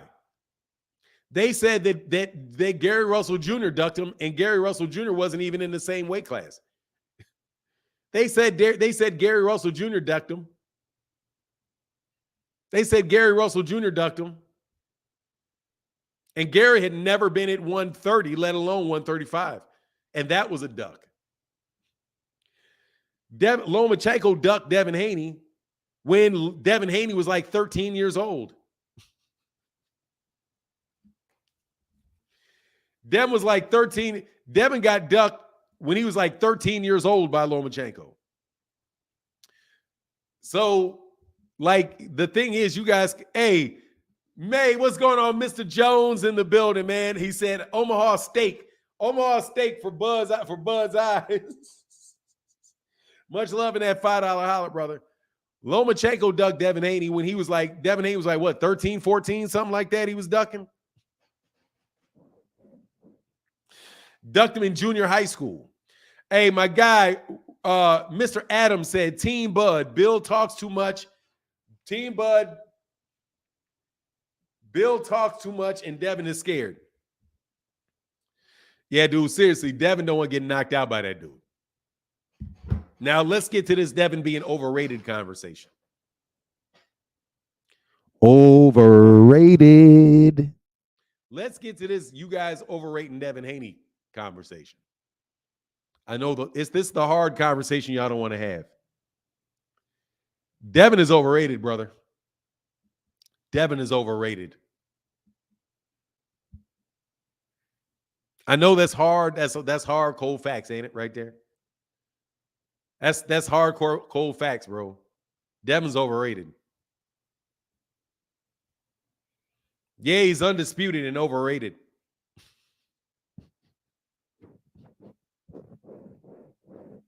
He's undisputed, undefeated, under 30, and overrated.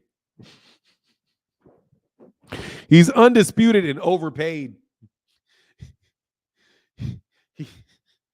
He's undisputed and overpaid. Undefeated and overrated. Yeah, he is. Yeah, he is. And if he don't fight Gervonta Davis, it's gonna be hard on him, bro. It's gonna be hard on him. Okay. And my guy, what's going on to my guy? Yeah, yo in the building with the $5 holler, brother.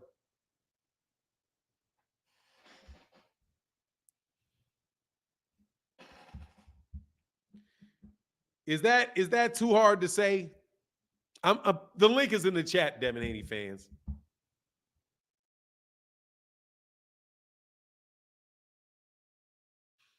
Please don't try cute things like who's overrating him. You know who's overrating him.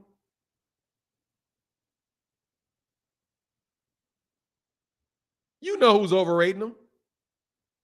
Did you listen to what? Bacan. Like, I should try that cornball con. Bacan. Bill Con. Bill Con actually like works better than fuck con. Like that. I don't even get that. But anyway, hey, what's going on? Outlaw in the building said, if Haney moves to 140, does he vacate the belts? I don't know.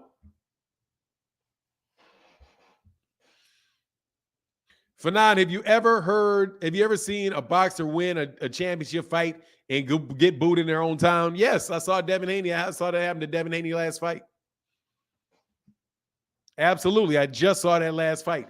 Hey, man, thank you guys for the support, man, on Cash App Thursday. No joke. Thank you very much. Thank you very much. Thank you very much. Absolutely, I have. I've seen that. I've seen it happen. I just saw it, Mr. Outlaw, because this is a very good question.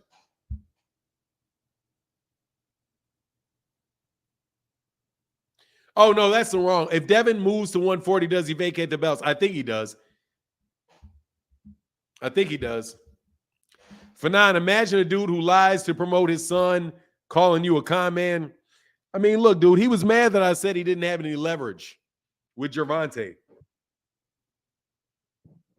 But what do you want me to tell you? You want me to tell you that he does? If the guy doesn't want the belt and he's making all the money, only leverage you have is the amount of desire Devin has to want. Gervonta wants to have to fight you, because he doesn't have to fight you. But for you to do all that talking and now you don't want to fight him.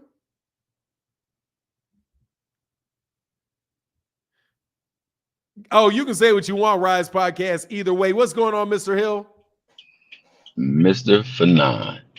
Man, it's a good day. I'm just glad that the 29th is fast approaching, because honestly, that fight right there gonna set the bar for a lot of things that follow, because it immediately follows that Tank Ryan fight, which did epic numbers. So I can't wait. I think that's gonna push the envelope for many people to start going cross promotional and just making the best fights possible happen.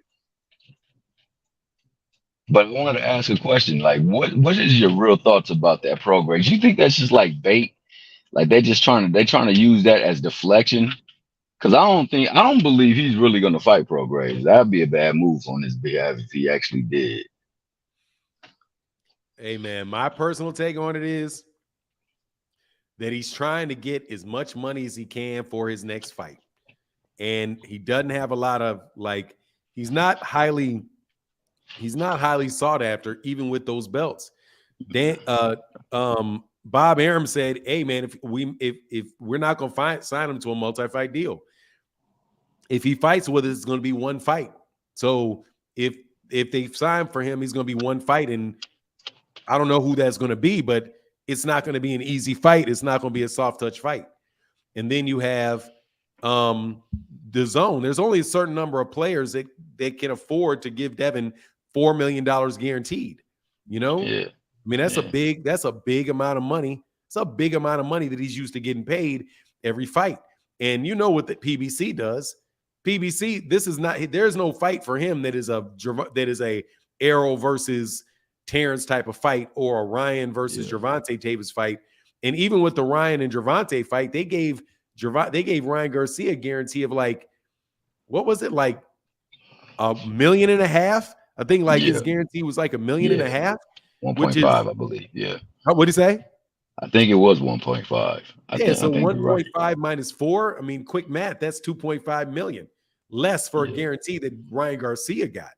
So it would be, I think and on top of it, dog, he had a lot of problems with Lomachenko, despite people acting like that was some easy fight. So I don't know, man. Maybe Regis Prograde thinks it's more basic and it's for a belt, so he can go get that belt up there.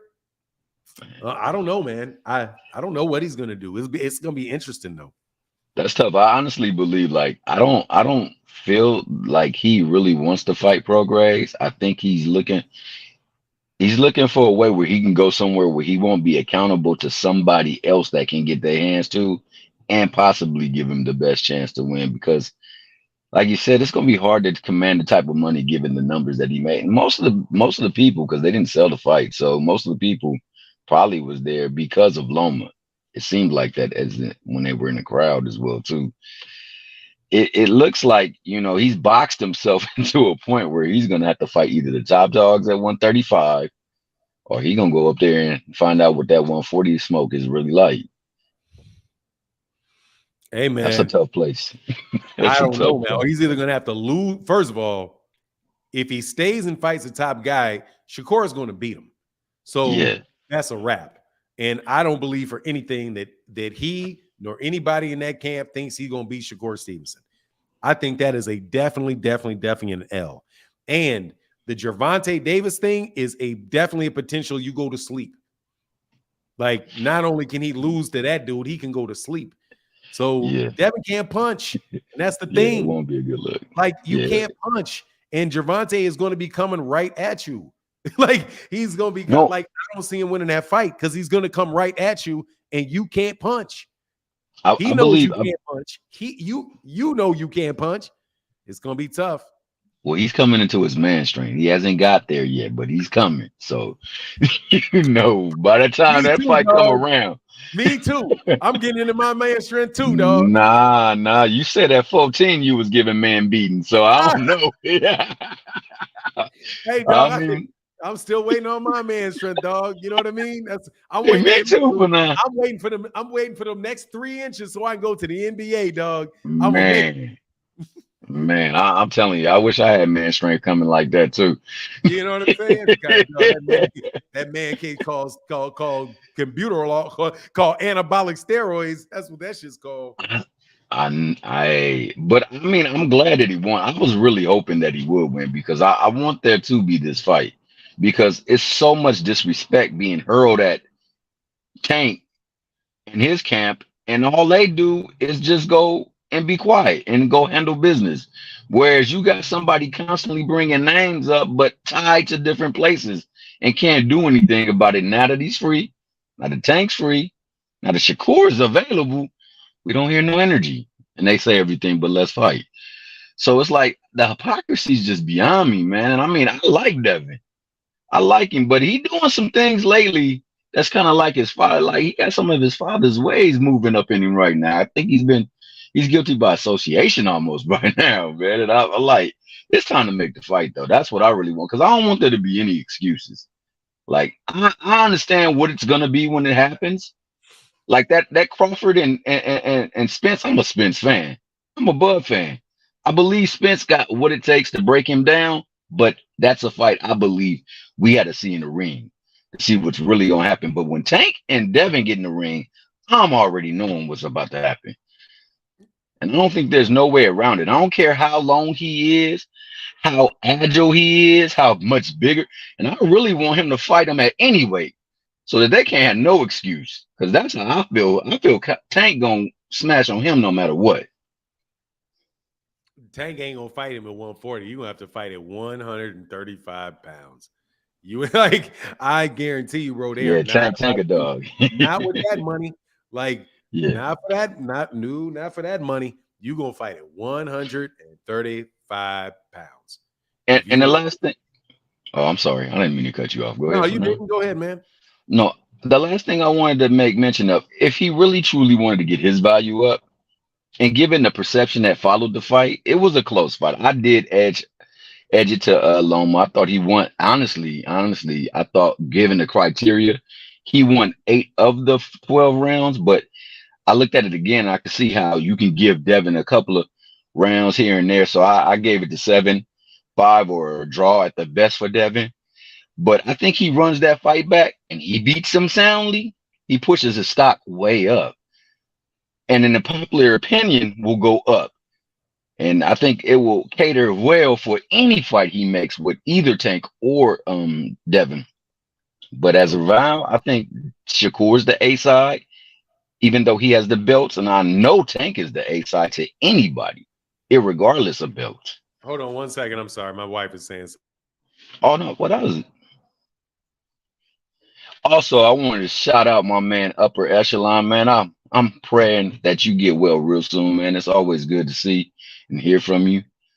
You're a trooper. Being up in that hospital and still supporting and doing your daily thing, man. I appreciate that. My man Jeff, like I said, if you calling that fight tonight, I'm gonna be there and I'm gonna check it out. All right. Hey, man, I got one more guy behind you, man. Thank you Yeah, for yeah. coming on, No, I Thomas. appreciate you for your time. Thanks again for Man, now. appreciate you for your time, man. Thank you for the support, man. Thank you for coming through the channel. Always, always. Nothing but love, man. I respect your craft. Thank you, brother. I'll get back with you, sir. Peace. Deuces. Yeah, man. I'm telling you, man, we got mature human beings that come by this chat, dog. 1 second, Sam. Sam, I see you in a second. Let me get a couple of these cash apps. My guy, T. Wells in the building said, for the Uncle This Boxing Talk, salute. Thank you, brother. I appreciate you, man. Yes, sir. And then my guy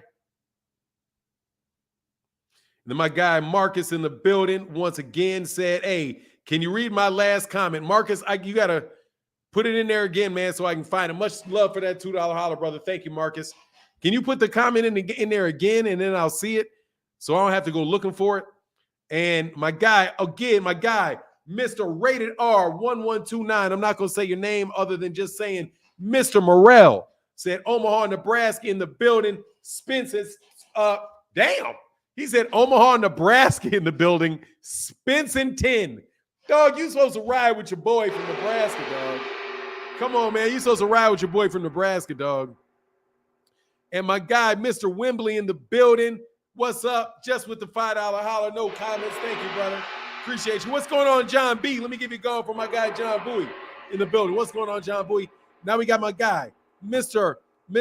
Ostin, Sam Ostin in the building. What's going on, man? Hey, Fernand, shalom, man. How you be, man?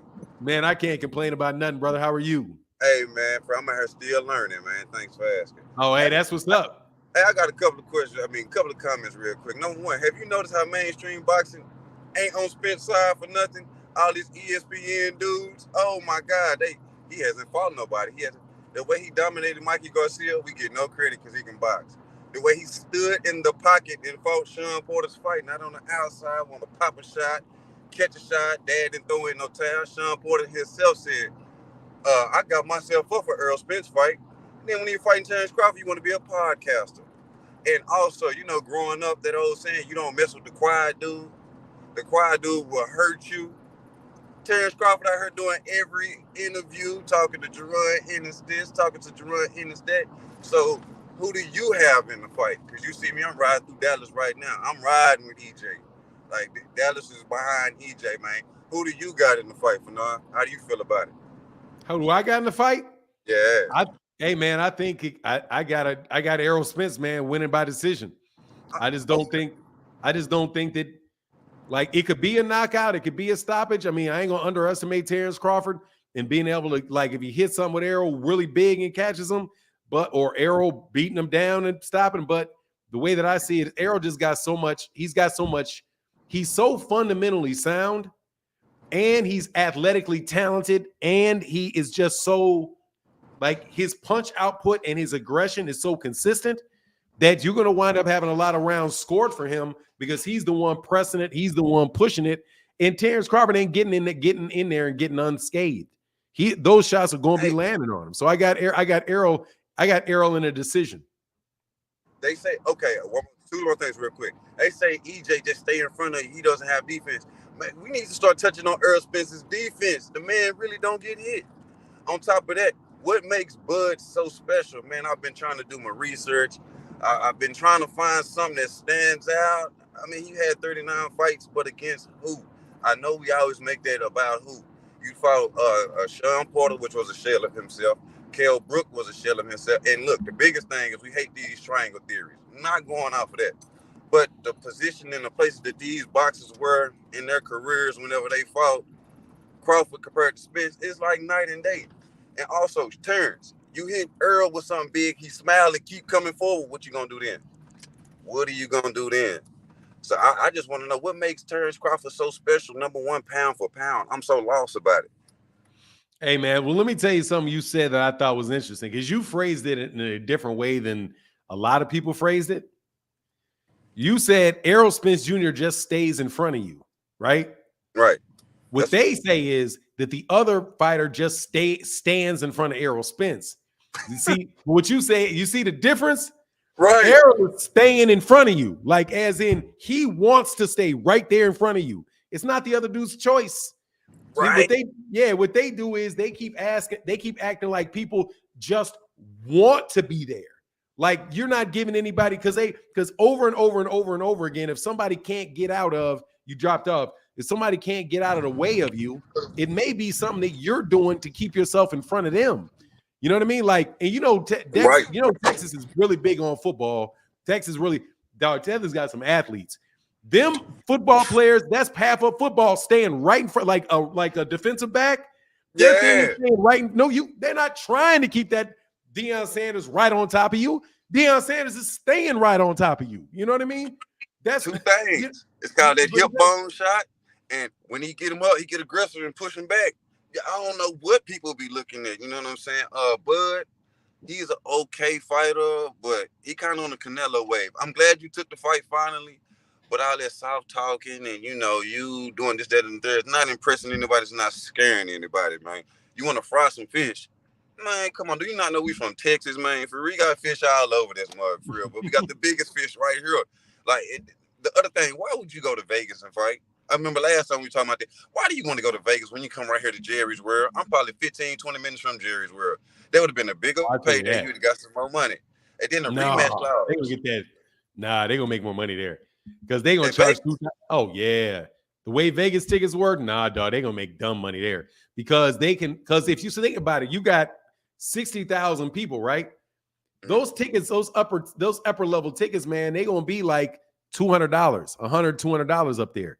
When they get into those Vegas casinos, right, they charging $2,000 a seat in them puppies. So yeah, so you can get while we're at Vegas, where you fill up all of Texas Stadium, you may do a $10 million gate.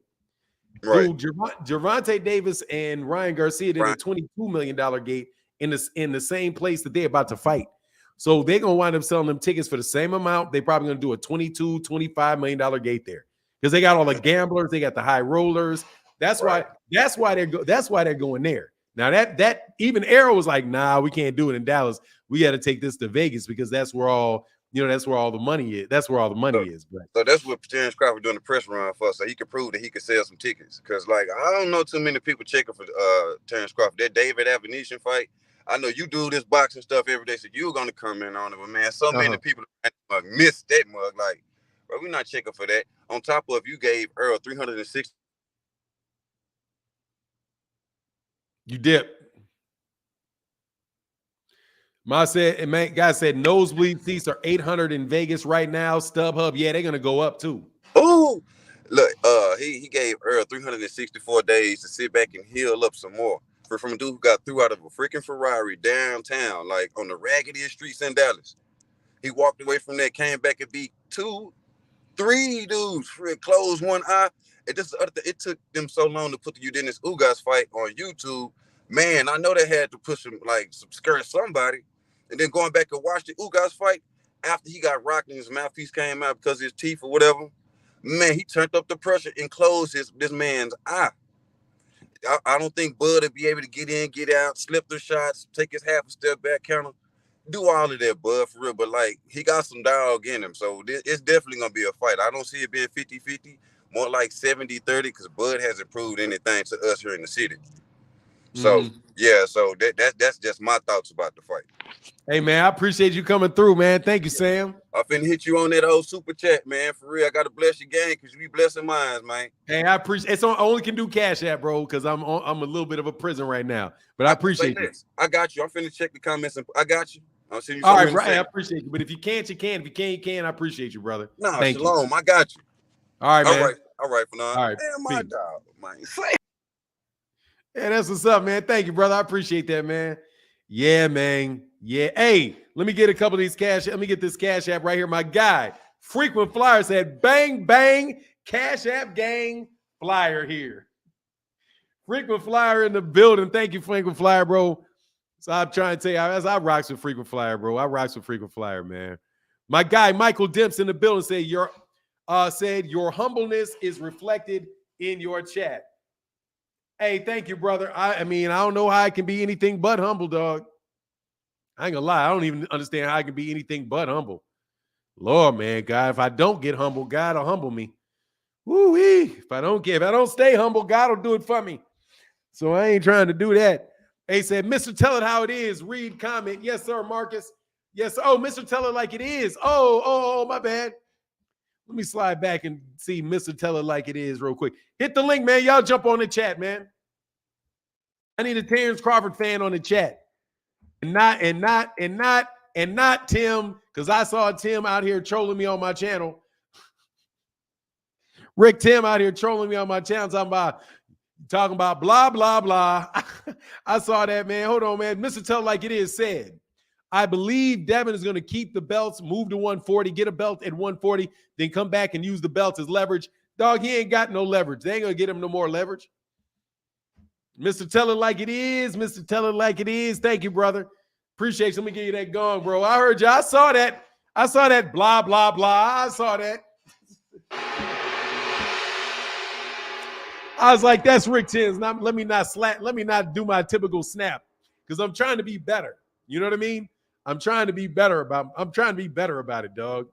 LeVar Aiken said, for now, me and 5 friends are going to Vegas for this fight. We paid $2,500 each. I'm the only one going for Spence, and I bet them all $100. Yeah, what you need leverage for, man? You need some money. Like, you need some money, dog. They ain't gonna be able to. First of all, he goes up there against Regis. He can get beat.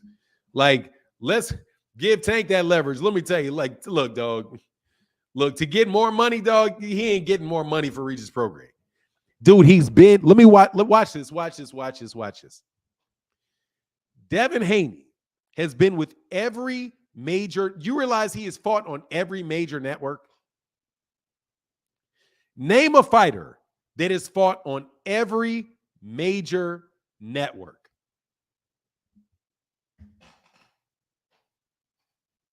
Name one. I got you, Mr. Tell It Like It Is. I got you, brother. Tell me a fighter that has fought on ESPN, DAZN, and Showtime in the United States. Floyd Mayweather has never fought on ESPN. No. Floyd Mayweather never fought on ESPN. You never caught him on Tuesday Night Fights, brother. I don't think you did anyway. Maybe he did, but I don't think you did. Maybe he did.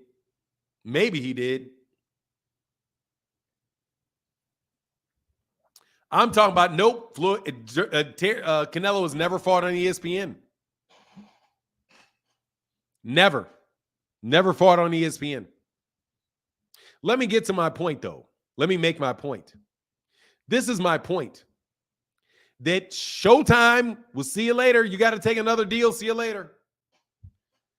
What did DAZN say? Oh, hey, we can't get you this fight. If you need to go sign with ESPN, no problem. See you later. What did Mr. Demps, hold on, man. Mr. Demps in the building said, your humbleness is reflected in your chat. Thank you, Mr. Demps. I got it, brother. You might have got me already, but I can't get on while working.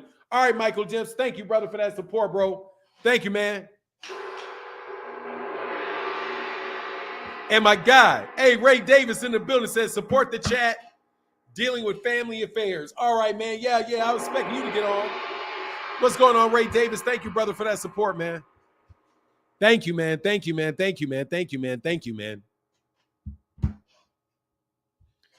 Floyd may have fought. Yeah, he may have. He may have been on Tuesday Night Fights early in his career. He might have.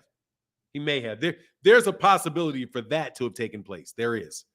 I would have to go back and look because I'm sure some of those weren't on HBO. But nah, everybody let them go. Every one of them. And you cannot tell me that any of them are, because they all have experience with them, any of them are in a hurry to get them back. So, dog, it is what it is. And if he's difficult to negotiate with and he's not loyal, come on, man. They're going to be like, look, dude, why am I going to sign you to anything serious knowing full well you may leave? You've left everybody else. John Bowie in the... Oh, my guy, Sam. Let me get my guy, Sam. Thank you, brother. My guy, Mr. Olston, say for the $10 holler, brother. Thank you, man. Appreciate you, sir. My guy, Sam, welcome. Hey, and Sam, hit me on a favorite on Cash App, just in case you come back, bro, so you don't ever have any confusion if somebody fakes who I am. And my guy in the building, John Bowie in the building, said, morning all. Shout out to everybody from the great John Bowie. That's the great John Bowie. Now let me give my guy Sam a wrench. Sam, you about to get wrenched up without a request. I gotta wrench my boy Sam up without even a request, bro. Waiting for it to come all the way down to the end, though. Surprised we ain't have RuPaul jump on here today, man. Where you at, G-Man? Not G-E-E, man. J-Man. Hold on, where you go? Sam. I got it, Sam. Yes, sir. And you got this wrench, bro. Don't abuse it, but you can use it if you need it. Bars, like they say, bars. They cornball shit. Anyway, sorry. You dumb as hell for him to fight in it. You dumb as hell for him to fight in Texas. What do you mean? What's dumb? It's not dumb for him to fight in Texas, but it's more profitable for him to fight in Vegas. I believe that 100 miles an hour. Hey, man, again, man, Sam back in the building. Thank you, brother. Much love for that cat. Hey, man, thank you, brother. Thank you for that support, man. Thank you for the $10 holler, which is a $20 holler for my guy, Sam. Thank you, brother. You did 2. If you didn't mean to do 2, let me know and I can refund you. Coach Ari in the building. What's going on, sister? Here you go. Yes, I did. Oh, you did it. You meant to do it? Okay, cool. If you didn't, just request it. If you didn't, all you got to do is request it from me, brother, and I'll give it right back to you. Thank you, brother. I appreciate you, man. If you ever send something on accident, all you got to do is request it. Because I ain't holding nobody's money, brother. Believe it. So what? So that means his dad is doing him no justice. What you talking about? Oh, yes, I sent you 20. You good. Okay, thank you, brother. Appreciate you. Please give technical description of how each wins the fight. God dog.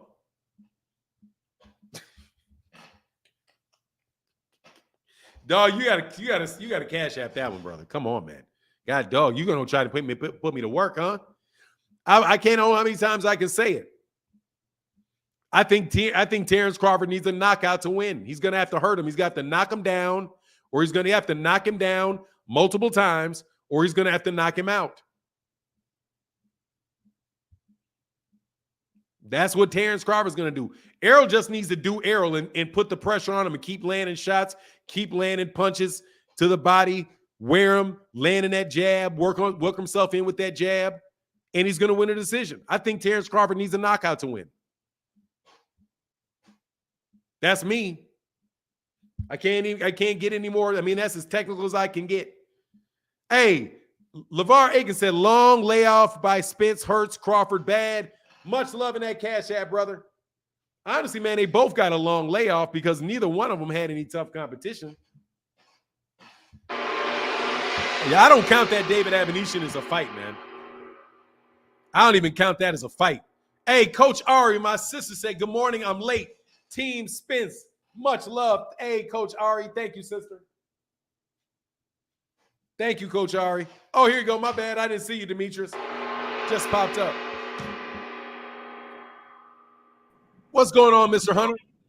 Yo, the one thing that I really want to bring to people's attention, really regarding Terence, is that I think his biggest hindrance is his ability not to be able to do boxing business. Some of his resume issues are because of the business that he did not do honestly, when he chose to go up to 147. He chose the wrong promotion. He really did. And Bob Arum did not help him because what was he going to do to really get his resume? He had to wait. He had to wait on cats because there was nobody there to do it. I think that this fight would be closer than it's gonna be if he hadn't went to that promotion. I really do feel like that. Why do you say I feel like like the level of competition or what? well, the level of competition. Bob Evans wasn't going to do a lot of business with PBC because of how PBC did. At the time that he signed with Top Rank, there was not going to be anybody there to really fight him. I mean, because even with the Kell Brooks situation, why would Kell Brooks want to fight him on Top Rank? The money was still with the PBC fighters. Who was there to really challenge his abilities at 147 when he signed with that promotion? There was nobody. There was nobody for him to fight. And I think that the fight would be even better if he hadn't did that. It probably would have happened sooner, but it would be better because while everybody's saying that his resume doesn't add up at 147, I think people are not really looking at why his resume doesn't add up because he didn't really have anybody to fight. I still think Spence is going to win just simply because I believe throughout history, Spence has beat people at their own game. When he fought Mikey, everybody was saying, hey, he can't box well enough. And so he took it as a challenge to box Mikey and beat Mikey at his own game. The same thing that he did with Danny. Danny's too slick of a counterpuncher. He beat Danny at his own game. He beats fighters at his own game to really show his ability in the square circle. I just don't think I just think to be honest with you, if it's going to overwhelm Terence, it's not so much because of what he could grow to achieve in the ring, is because he didn't business wise he didn't place himself in the right position to be prepared for these big fights. That's with anybody. You got to place yourself in position for competition. That's with any professional sport. You name it, you have to place yourself in position.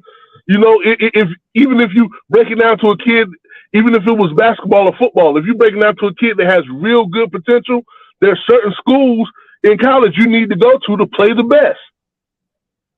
You got to put yourself in position with the competition. That has nothing to do with your skill level. But if you are let's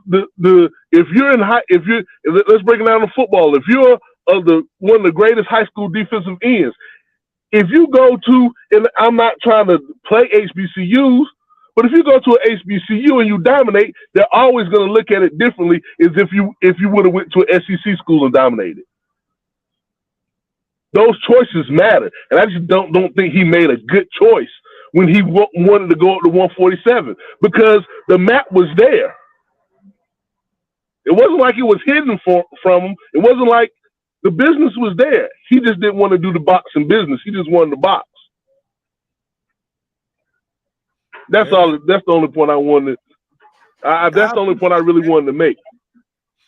Yeah, I'll speak on that for a second, man, because I think you made something. I see where you were going with an argument, man. I'll do that. Hey, thank you, brother. I appreciate you coming by, man. Make sure you come by again. No problem. Man. So you play football? Hey, I played in high school. My shout out to my father. My father was one of the best defensive linemen at Howard University. James Hunter back in the 70s. All right. So but like I said, I just thought that was real interesting when we get into the intricacies of why his resume, because that's a big thing. Why his resume is not adding up. Yeah, that's a good point, man. Appreciate you. All right, bro. Thank you, Demetrius. All right. Mm-hmm. I'll see you again, man. Make sure you come back, man. Peace. Hey, so look, man, that's a really good point because your level of competition does matter. And not necessarily just for the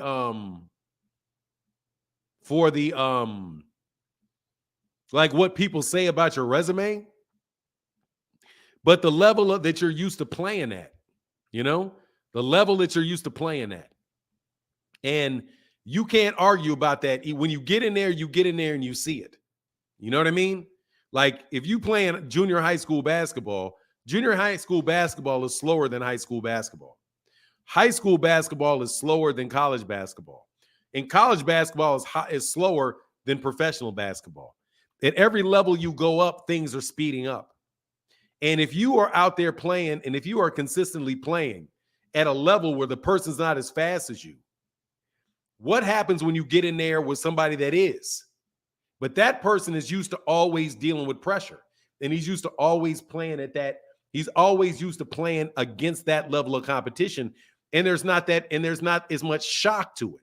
And you actually get to realize what works and what doesn't work against guys like that. You know? So there could be things for Terence Crawford that really worked for everybody. Like everything that Terence Crawford did worked for everybody that he was fighting at, who was not at the same level as Errol. But then he could find out with Errol that these things don't work with him. Number one, you're not going to have all day to figure stuff out. It's not going to happen. You're not going to have all day to figure things out. You're not going to be able to just press the gas. You're not just be able to, okay, let me turn it up a notch.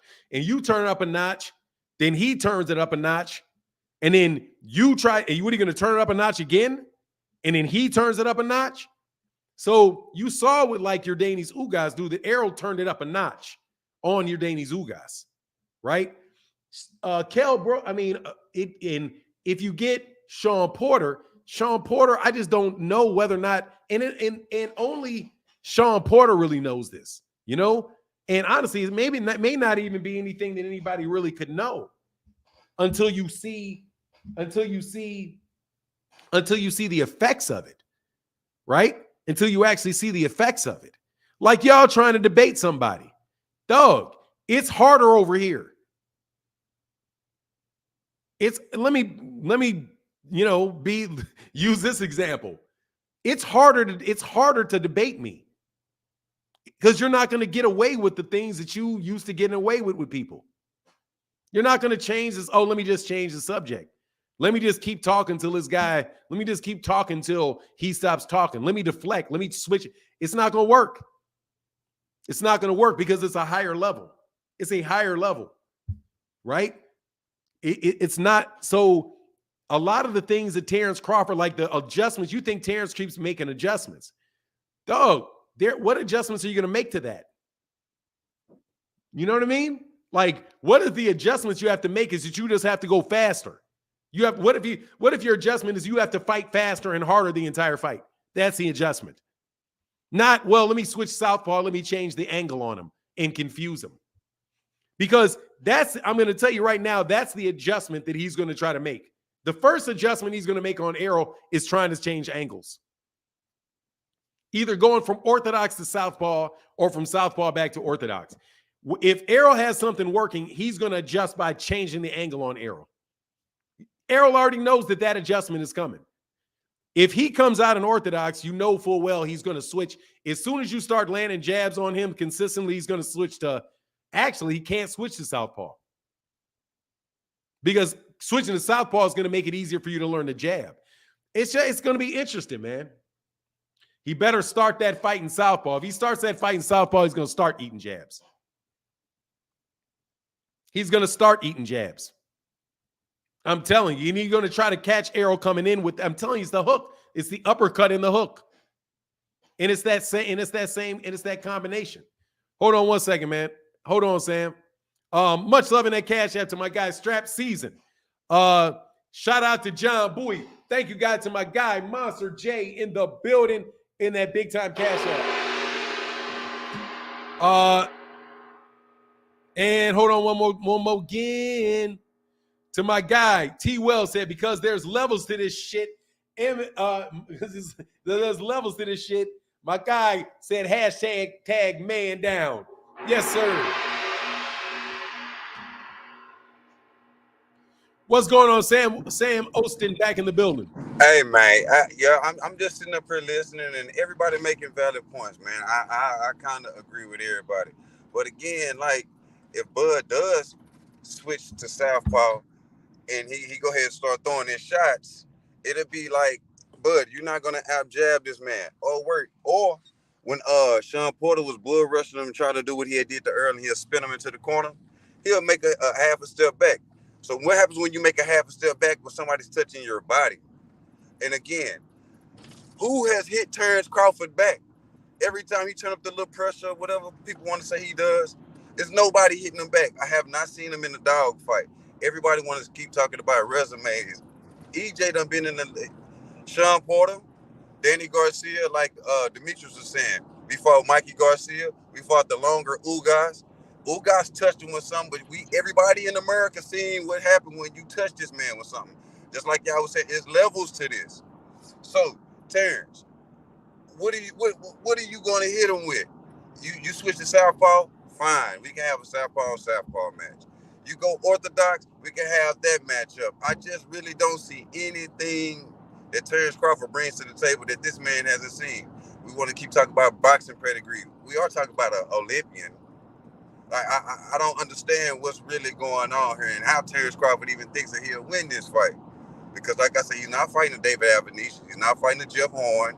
He's not fighting a Kell Brook. He's not fighting Sean Porter. Like, what's really going on here? Why didn't he go fight Keith Thurman or somebody like that? Keith Thurman trying to get his name out there. Why he didn't go fight that young dog, Jerron Ennis? That's switching on switching. Like Derrick James said, that switching that's for the birds. Ain't nobody worried about you switching or nothing like that. Like I said, I just don't see the number one. I don't see the superstar in Terence Crawford. Maybe I'm missing something. Maybe we go back up over some boxing. Somebody can break down his fights and show me just what he does at an elite level. Could you tell me what he does at an elite level for now? Because I'm missing it. And we do boxing talk all day long for it. It's not on the internet, but amongst my people. Yeah, I think he's an elite counterpuncher. I think he's an elite counterpuncher. So a step above Danny Garcia or 2 steps above Danny Garcia? Danny Garcia is an elite counterpuncher as well. Honestly, man, other than switching, he's very patient. He's a patient fighter. He definitely is a very, very intelligent fighter and knows what he's doing. And he's confident. He's got very good power. I think from what I can see, he's got elite level power. I mean, I think he's definitely believed that Terence Crawford is most definitely an elite level fighter, but I think the most important thing about Terence is he's a counterpuncher. Okay. I think that's the biggest thing that I see in Terence Crawford is him setting people up to throw certain situations and him reading your patterns.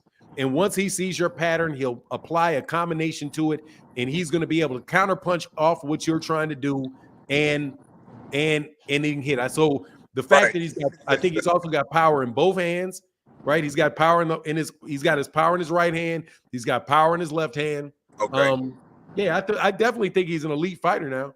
All right, last question for now. I'm gonna get out your hair. So hey man, look. Yeah. Hey, and I'm finna say, look at her. Yeah, I got you got all the hair I used to have. Yeah, go ahead, though. And I'm 6'7" too. To hit my growth spurt a long time ago. Real quick. How tall are you? 6'7". Oh, all right, big boy. Yes, sir. Real quick. So, who is the better closer in boxing? Who's the best closer in boxing? Dude? Would you agree with the mainstream medium talking about Terence Crawford, or would you say Tank? Out of those two, I'm just narrowing it down out of Tank and Terence Crawford. Out of the two? Yeah, out of the two. Shit, Gervonta. I mean, it's what, but Gervonta. Right. Gervonta can finish you because Gervonta can finish you with one shot. Terence can hurt you. Also, there's some things about those stoppages.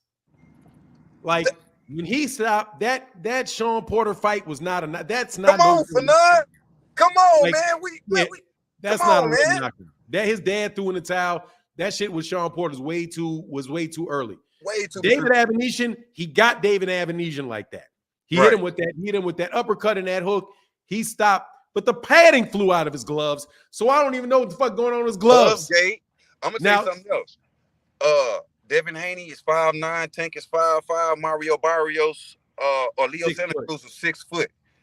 Man, when he touched Santa Cruz and Dana killed him, but Keith Thurman fought him in the next fight and took him all 12 rounds. What does that really say about this man's punching power? That old Baltimore. You know how they say Baltimore. Yeah, it's something about that man from Baltimore. Like, Devin Haney. I said this months and months and months ago. Well, hey, you know who else you need to put in there with the best finisher in boxing? Jerron? Arthur Beterbiev. Oh, yeah? Arthur Beterbiev, the light heavyweight, that Russian light heavyweight. He's like, I don't remember what his record is, like 16-0 with 16 KOs. Arthur Beterbiev is a killer. So yeah, if I had to say who's a better finisher between, Arthur Beterbiev is going to beat you up the entire time, and he's going to stop you. Terence Crawford is catching you with something. Right. Like, he's catching you with something. You know what I mean? Right. Gervonta will beat you up and stop you.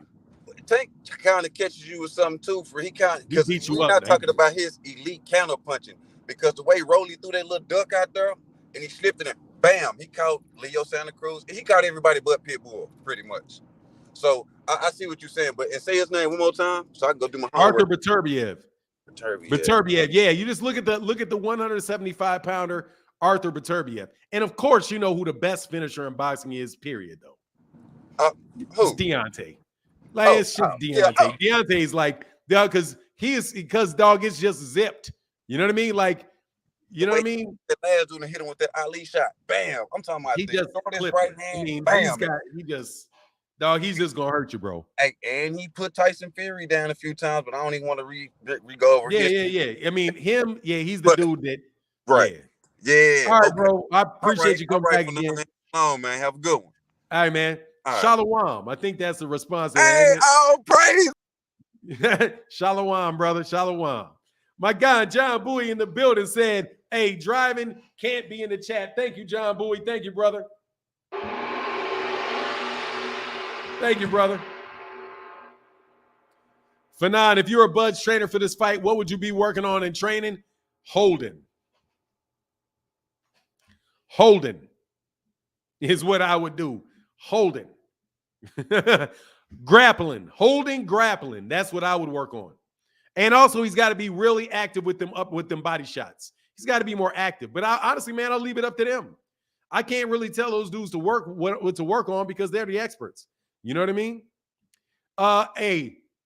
My guy, Daniel Taylor. Oh my God, I'm sorry. Monster Jane again said, I need a trying to told you. Hey man, I'm trying to told you. Thank you, brother, for that support and that Cash App, brother. Thank you, man, for the support on this Cash App Thursday. Thank you very much. Because it is a great day to raise funds for the channel. Thank you, man. Plus Wilder got that reach to reach you at any time. Look, man, who stopped the better fight? Man, Gervonta Davis is honestly, man, I don't think Terence Crawford's a better fighter than Gervonta Davis. They're right there. Errol, Spence, Terence Crawford, and Gervonta Davis are the three top. If you put any one of those guys in a pound for pound situation, I would say, man, you can make an argument for all those guys. Shakur Stevenson ain't far behind. But Errol's just so brutal. Errol's just so brutal, man. So brutal, bro. That's the problem with Terence, is you're going to deal with somebody that is brutal. Just somebody that is going to be brutal. You better run a lot of miles. You got to run a lot of miles. By the way, to the guy that I put on timeout, you can click the link. I forget your name already, bro. I put you on timeout. You can click the link. We're calling people biased. I'm not interested in unintelligent conversations, man. Name calling alone is not an argument.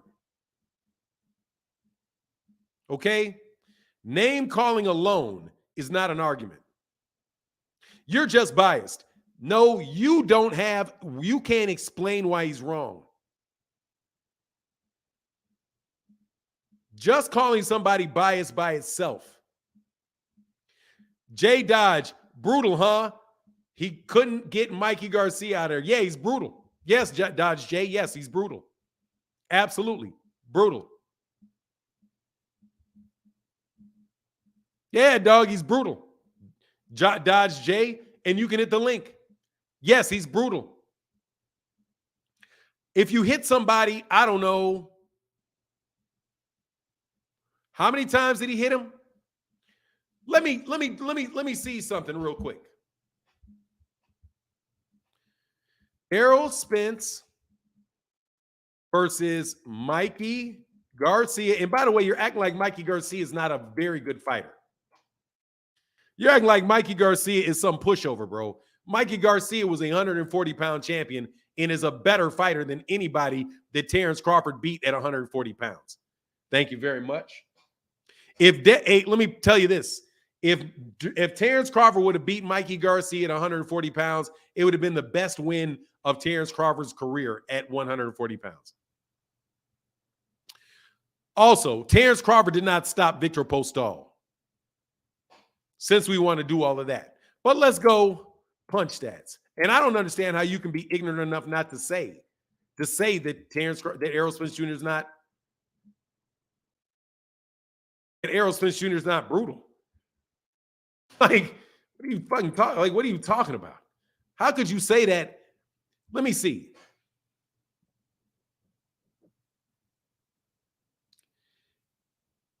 Let me tell you what he did.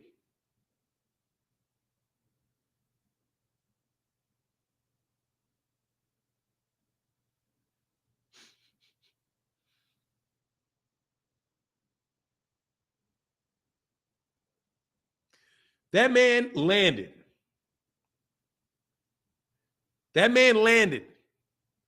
354 out of 1,082 punches. Now, I don't take everything they say with a grain of salt.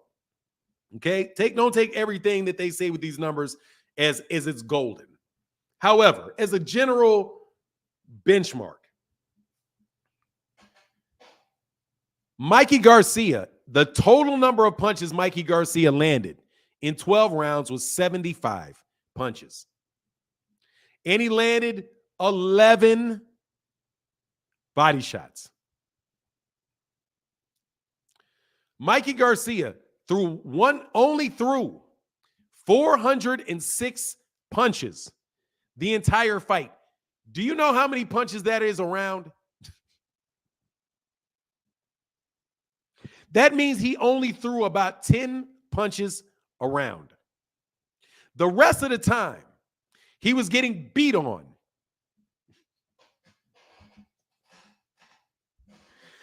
Dog, you realize that listen how dumb you sound. According to these punch stats, Errol Spence Jr.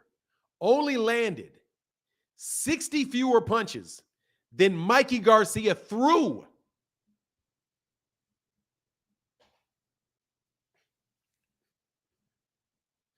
Mikey Garcia was getting hit with half of the body shots that were thrown. Errol Spence Jr. landed 80. He landed, what was it? He landed 232 power. Oh my God, that's brutal. I don't know. What do you call that? What do you call that? What do you call it? If that's not brutal, what is it? He couldn't stop him. You know why? Because Mikey Garcia stood like this the whole fight like this. Because Mikey Garcia fought the entire time, trying to keep him from hitting him in the head. So he took massive amounts of punishment.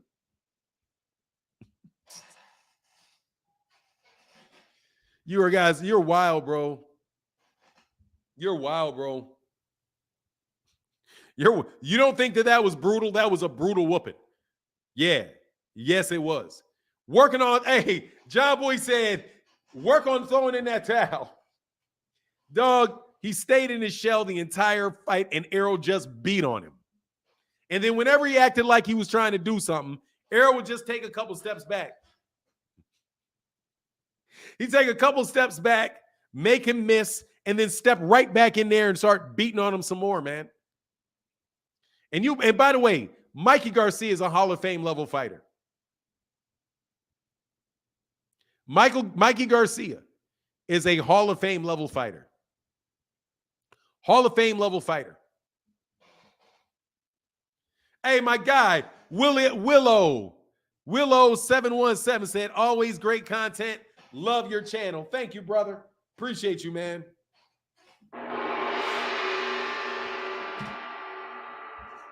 Mikey was like, I'm done fighting. He took a couple more fights and he was done. He took a couple more fights and he was done. Oh, yeah, don't forget. Oh, celebrating. Yeah. And then Mikey would go out there, yeah, and try to steal the rounds. Yeah, because that was Mikey Garcia's whole plan. I'm going to flurry at the end of the round and go, yeah, to the crowd. So Errol just backed up. When he figured okay, you're going to start pity-patting. All right, let me back up. And just moved around for the last 15 seconds. And Mikey didn't have anybody to hit. And he went, yeah. Dog, y'all better be real, man. Y'all better be real about that boy. Mikey said, I see something, and stop throwing punches. You got that shit right. You got that right. I see something. Stop lying. Mikey was coming up one weight class when he was a champion at 140. Liars. Exactly, dude. He beat Sergey Lipinets for his 140-pound title. And then he had a fight. Then he had a fight at 135 with Robert Easter Jr. And then he moved up.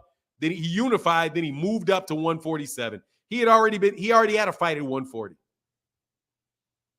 But can I also remind you of something? All of Terence Crawford's career, most of Terence Crawford's career is at 135 and 140. Most of his career is in the same division Mikey was fighting in. The same division. Mikey Garcia fought Adrian Bronner at welterweight.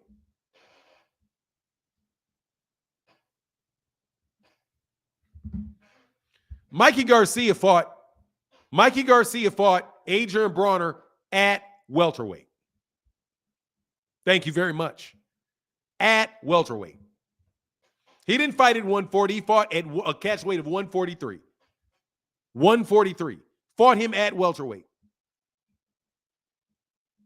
Mikey Garcia was in the same weight classes as Terence Crawford. He's bigger than Yuriorkis Gamboa. He's bigger than a lot of those dudes. Come on, man. Most of Terence Crawford's wins are against guys Mikey Garcia's size or smaller.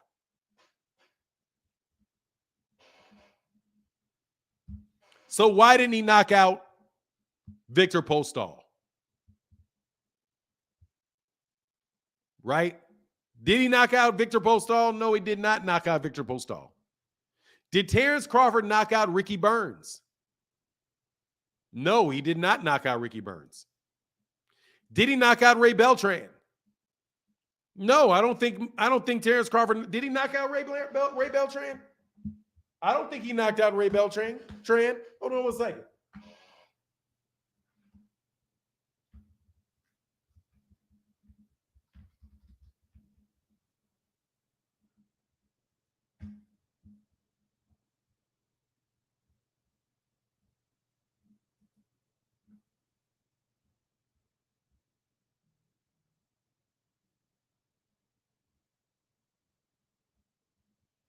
No, he did not knock out Ray Beltran.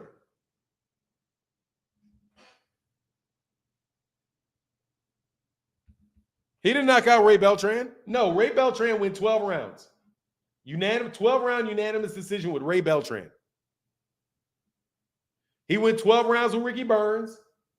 He went 12 rounds with Andre Klimov. He went 12 rounds with Britas Prescott.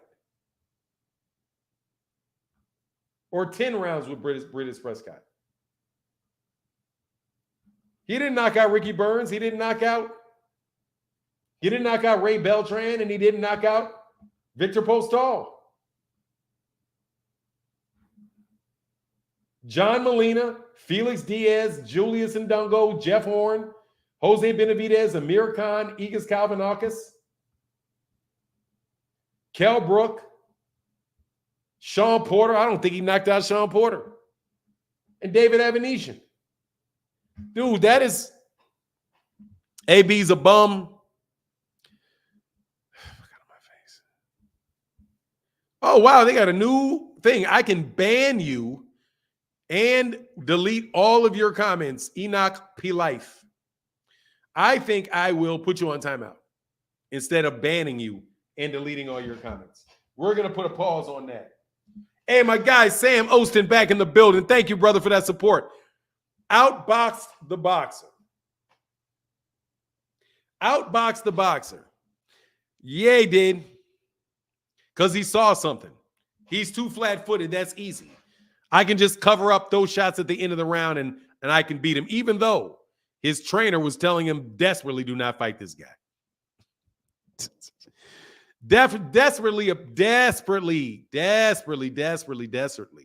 asking this man to not fight that guy.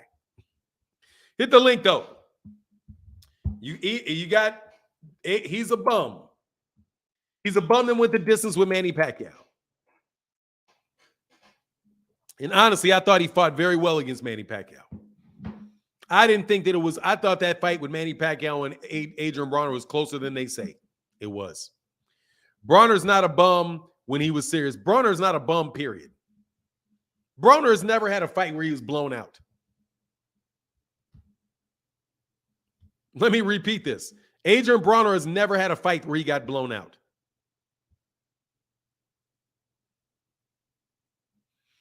Yeah, will you not block him? I unblock him, please. I timed him out. For now, they will find out about Errol Spence Jr. July 29th. It may not be a second fight. Everyone that EJ has gotten in the ring with has not been the same. Hey, my guy, Fahim said, Bronner, beat that boy. Hey, I ain't going to go that far. But you know what it is. Y'all can hit that link. Man, Adrian Bronner is a very good fighter, man. Y'all just hate on AB because he's, because AB be tripping. That's why I'm glad that he's got this fight coming up, and I'm going to pay for this fight. Yeah, he was in the Maidana fight. Talking about he had a tough half in the first half with Maidana, and he came back and fought Maidana very well in the second half of that fight. Maidana won that fight, and he knocked him down early. But nah, dude, no. Adrian Bronner fought well against Marcus Maidana. Marcus Maidana did not blow that guy out, man. Go back and rewatch that fight. Go back and rewatch the fight. Adrian Bronner, I thought, won a lot of the second half of that fight, but he was just too far behind. Hey, he said, hey, the hood knows AB won. Hey, like I said, yeah, he got him early. Yeah, he got him. He did it. He won the early part of the fight. Adrian Bronner, and then he didn't rematch him. Then he did not rematch him. These guys don't want to give Adrian Bronner his, he was missing what? Who? Maidana? Marcus said AB was the hardest puncher he ever faced. Man, Adrian Bronner was fighting what? Adrian Bronner just got lost the early part of that fight and couldn't get it back. But still, he didn't blow out Adrian Bronner, man. He didn't blow out Adrian Bronner. In my opinion, Adrian Bronner is very, very underrated. Very underrated. But also, remember this. Errol Spence may do a Marcus Maidana on Terence Crawford. You know what I'm saying? Hey, what if Errol does a Marcus Maidana on Terence Crawford, man? Let me hit you in the back of your head. AB number one. What's that? AB fell off after Maidana. He's been starched ever since.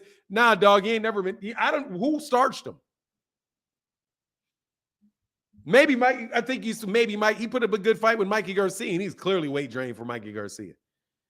Upper Echelon, what's up, man? Upper Echelon in the building. What's going on, man? Can't hear you, man. You're not connected, so I'm going to kick you. Got to come back in. Oh, that's not you? Oh, okay. RuPaul, bro. Come on, man. Just come on, dog.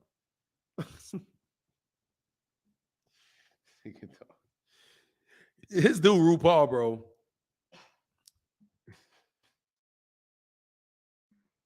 This dude RuPaul, bro.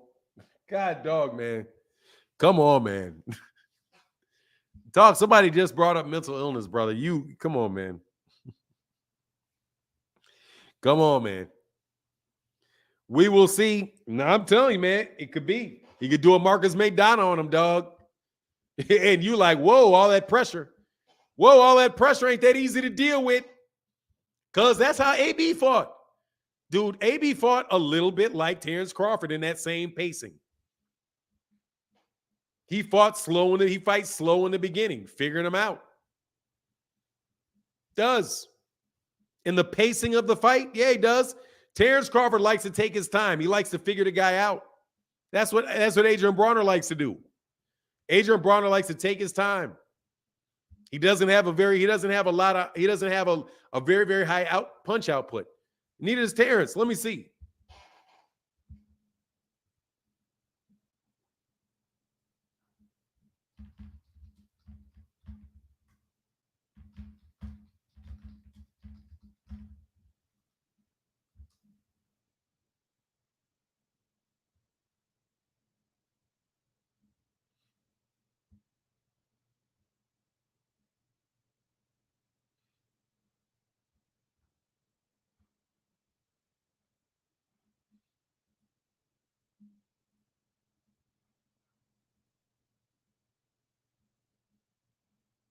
Hold on.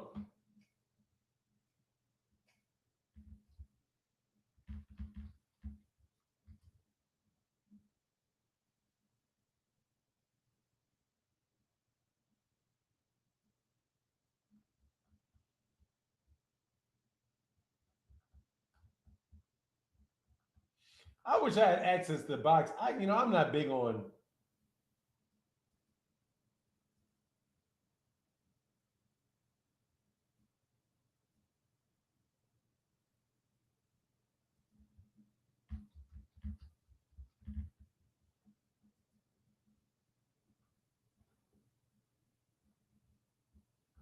The hell? Oh.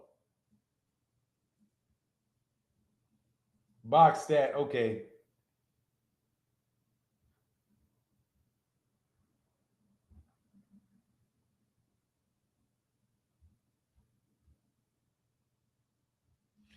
Um.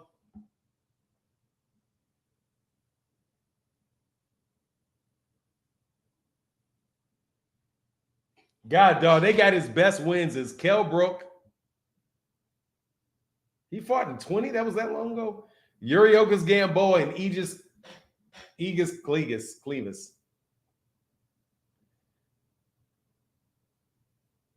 Wow. Opponent stats. Estimated power average 56. What is this? This is some stupid stats. Like, what are these terrible stats these guys got going on here, man? They got some terrible stats. Hey, my guy Sammy in the building. My guy Sammy says 16 King Fish in the building with the $5 holler, brother. Thank you, man. Much love. Thank you for that support, bro. Thank you for that. Thank you for that $5 holler, brother. Yeah, they keep doing it, boy. The link is right there, dude. RuPaul, if you want to talk, bro, I'm not gonna throw you out, bro. Okay, jeez, man. Okay, I know you like roaches. I can't exterminate you. You've accelerated the roach level. You're just not gonna get them out the house. Let me see. Oh, there you go. Punch stats. The fuck is this? This is terrible. I can't get him, man. I think.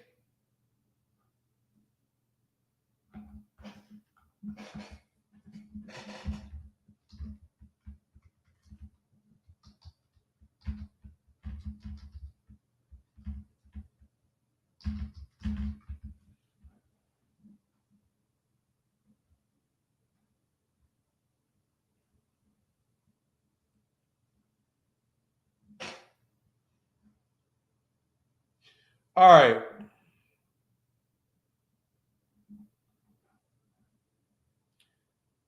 Man, they got a lot of dumb shit here.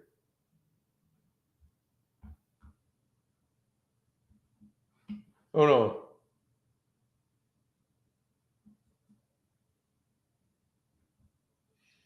All right. Terence Crawford.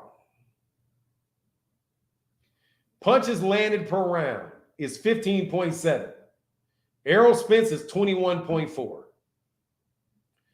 Terence Crawford's punches thrown per round, 47. Errol Spence Jr. throws 20 more punches around. They connect at Terence lands at 32, Errol lands at 31. They jab the same amount at 5.5. Power landed. Errol Spence Jr. lands 5 more power punches around. Opponents connect percentage, it's the same. Terence Crawford's land at 21%. Errol's lands at 21.9. Opponents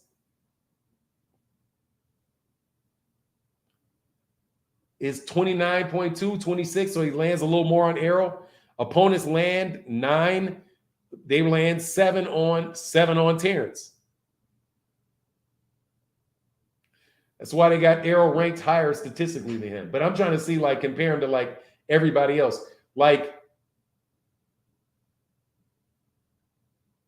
punches per landed, punches thrown. Let's do punches. Tyson Fury, that's a heavyweight. He's not going to punch as much. Terence. Canelo Alvarez, like Alexander Usyk punches a lot. Inoue throws a lot of punches.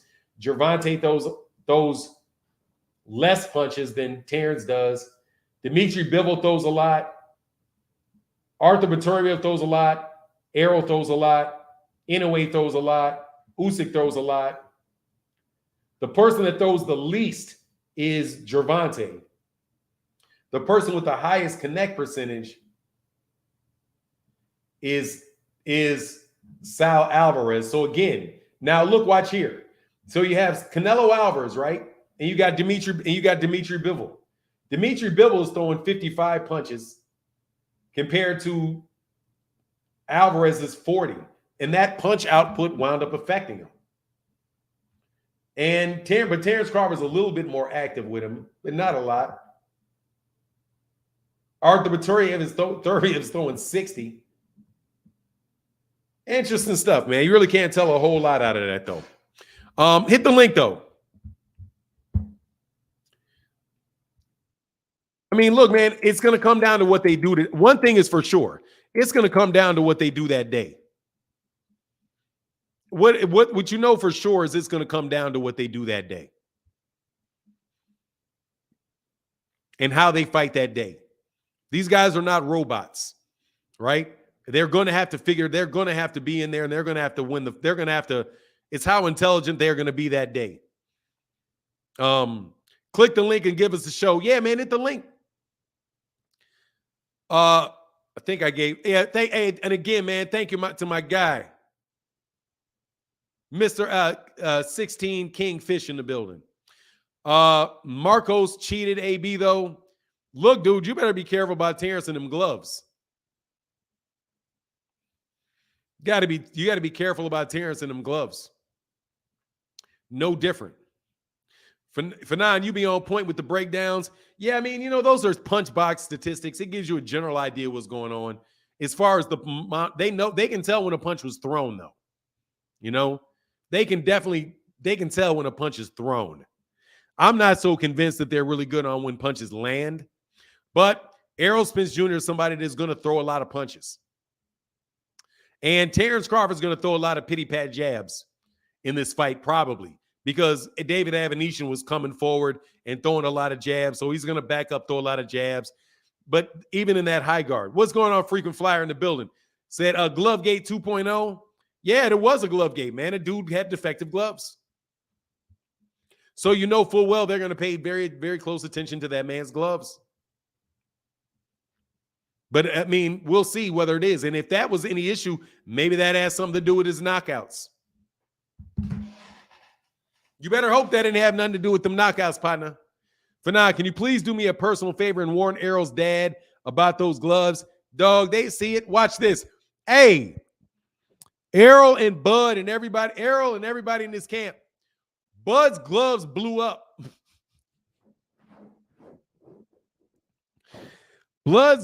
Bud's gloves blew up. Hey, Fanon, what if it is Mosley versus Margarito? Oh God. Exactly. He had some defective gloves in that last fight, man. He walked in there with defective gloves, man, and got a knockout with defective gloves. If them gloves, if the power comes from them gloves, and he's up in there in some gloves that where it ain't feeling like that, it could make a big difference, because that is what happened to Margarito. All of a sudden, Margarito, it didn't work anymore. Anyway, but I don't know for sure. Kell Brook busted Terence Crawford's eye in a round. That's Kell, not Errol. What? We don't know, man. We don't know. Still trying to get the detractors on the channel. Will never happen, I suppose.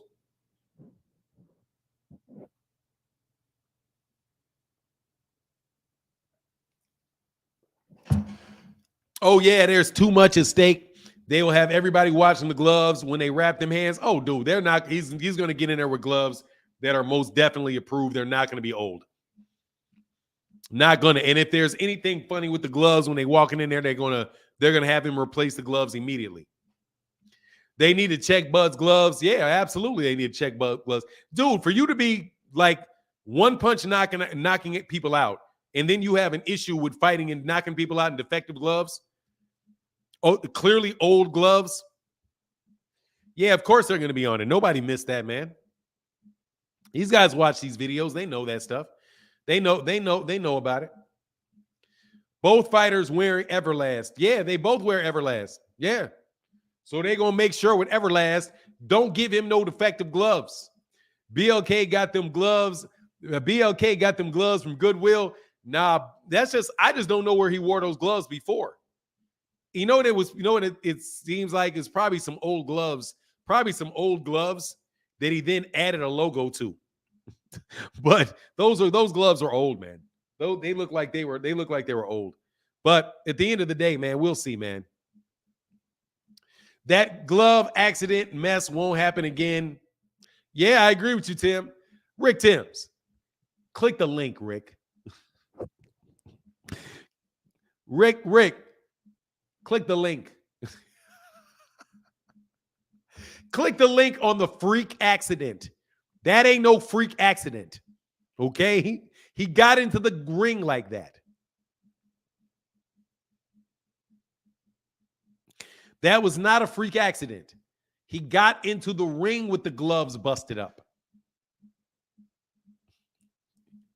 I just wanted to tell you it's not a freak accident. Oh, the link is right here. There you go. We got a taker.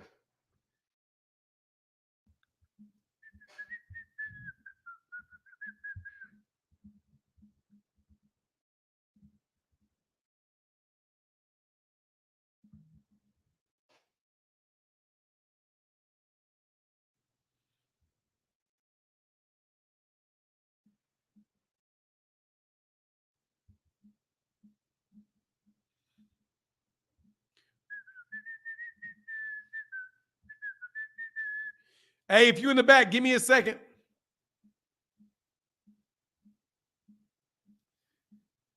Where is it? Where is it? Where is it? Where is it? Where is it? Where is it? Oh, there you go. Oh, that's the day. Oh, there you go. Hold on.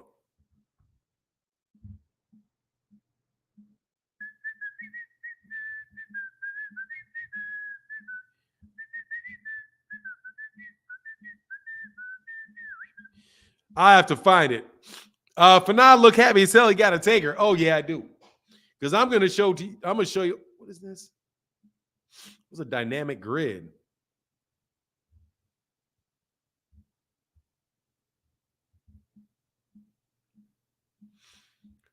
Rick Timms in the building. What's going on, Rick?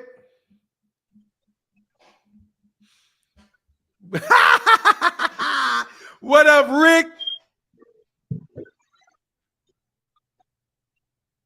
Hey man, hey, can you hear me? I can hear you, man. Dude, this is what I have to say about that glove shit, Fanon. Freak accidents do happen, dude. Why would Bud need some defective gloves to beat such a lowercase opponent like David Adville? Why he got to cheat David Adville, man? Did it. Okay, first of all, it wasn't a freak accident because he got in the ring like that. And he knew that the gloves were busted before he got in the ring. How he knew? Because how we know he knew? First of all, there's pictures of him literally holding his hand up before the fight starts with the glove busted. So he walked in the ring with the glove busted. Number two, Bernie the Boxer on his channel said that the glove originally busted in the locker room. So it's not a freak accident that he got in the ring with them busted gloves. He decided to get in the ring with the busted gloves. So it's not a freak accident that he got in the ring. He got in the ring with busted gloves. Knowingly got in the ring with busted gloves. Yeah, he did. And as far as the second part of it,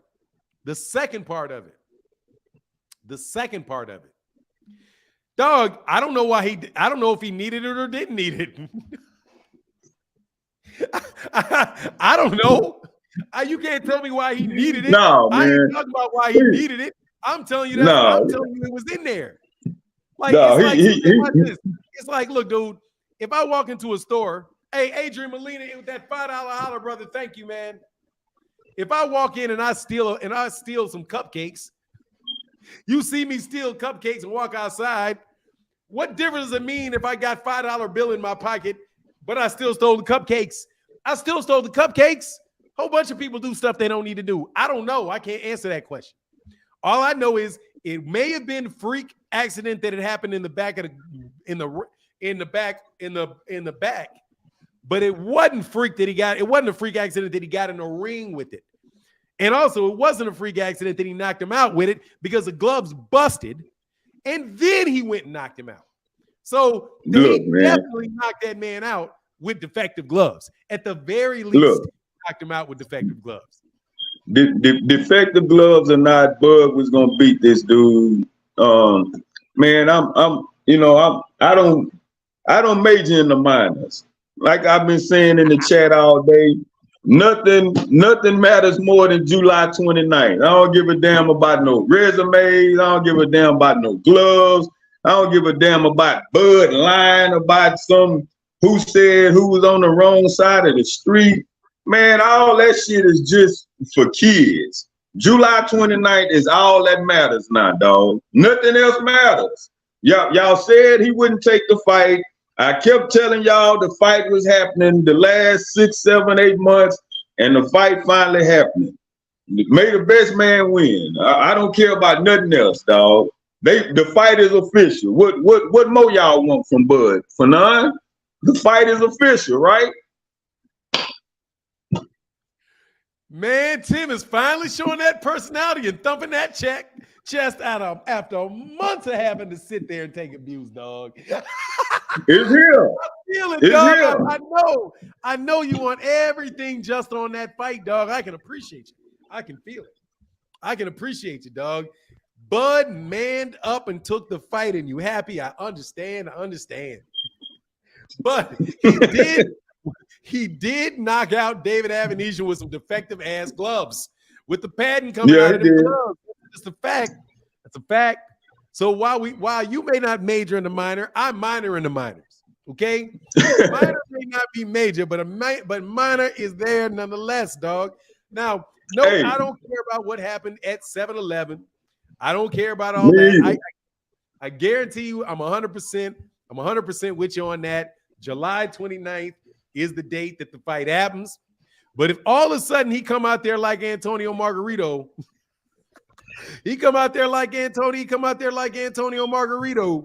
and all of a sudden it going 12 rounds and Errol get hit with shots and he keep on coming, then we'll see whether or not them gloves was defective or not.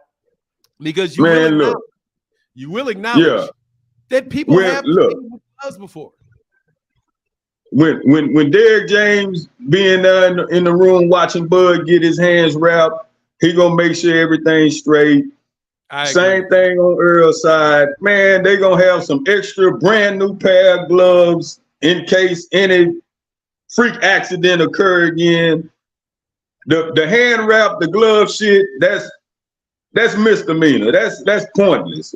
Bud is not known to be no cheater. The fight is official, man. I don't care about nothing else, dog. Nothing. Hey, more power to you, brother. I needed that. I need strong Terence Crawford fans out there feeling encouraged, dog. Because your boy is no luck. Because now you ain't got to be ashamed of him no more. You ain't got to be secretly ashamed of him playing around and taking a year to get in this ring with this dude when you and I both know damn well it shouldn't have taken this damn long for that man to agree to this fight.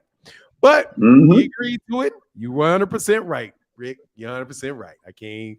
And I appreciate you for jumping on. You never duck a direct call out. I appreciate that, man, for sure. All right, brother. All right, man. Don't blah, blah, blah me in the comment section no more, though. I saw you blah, blah, blah. I saw you blah, blah, blah, dog. I'm like Tim getting aggressive in these comment sections. But Tim, my guy, though, so ain't nothing but a thing, man. That's nothing but friend. Hey, what's going on, my guy, Noop? He said, what's the name of the Noops that took rib shot from Crawford? He worked for Showtime. What's the name of the Noop that took that rib shot from Spence? He worked for Showtime. A Noop? Oh, you talking about Brian Custer. Brian Custer. Yeah, Brian Custer. Yeah, Brian Custer took that rib shot, dog. He pulled it. Man, Brian Custer, man, you better, man, chill on that ego, dog. Brian Custer got a gigantic ego. Dog, slow down, man. Slow down, man, before that man really, somebody crack something on you, man. He said, man, what host could take the best shot? Yeah, that's Brian Custer, dog. Brian, slow down, dog. Slow down before you get hurt, dog. No joke, man. Because Brian Custer got to be around. Hold on a second, man. I got to see if Brian Custer's got to be around my age. Hold on a second.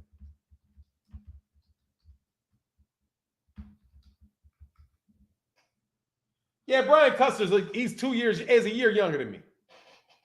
He's a year younger than me, man. Where did he go to school? Where Brian Custer go to school?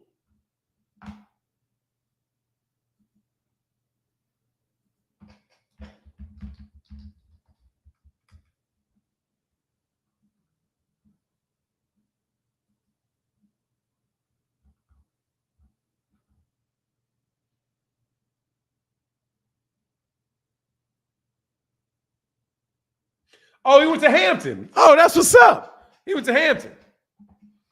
Okay. He went to Hampton. Man, hold on.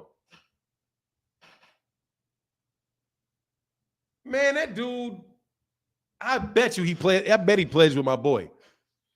Well, my former boy. I don't really fuck with dude no more, but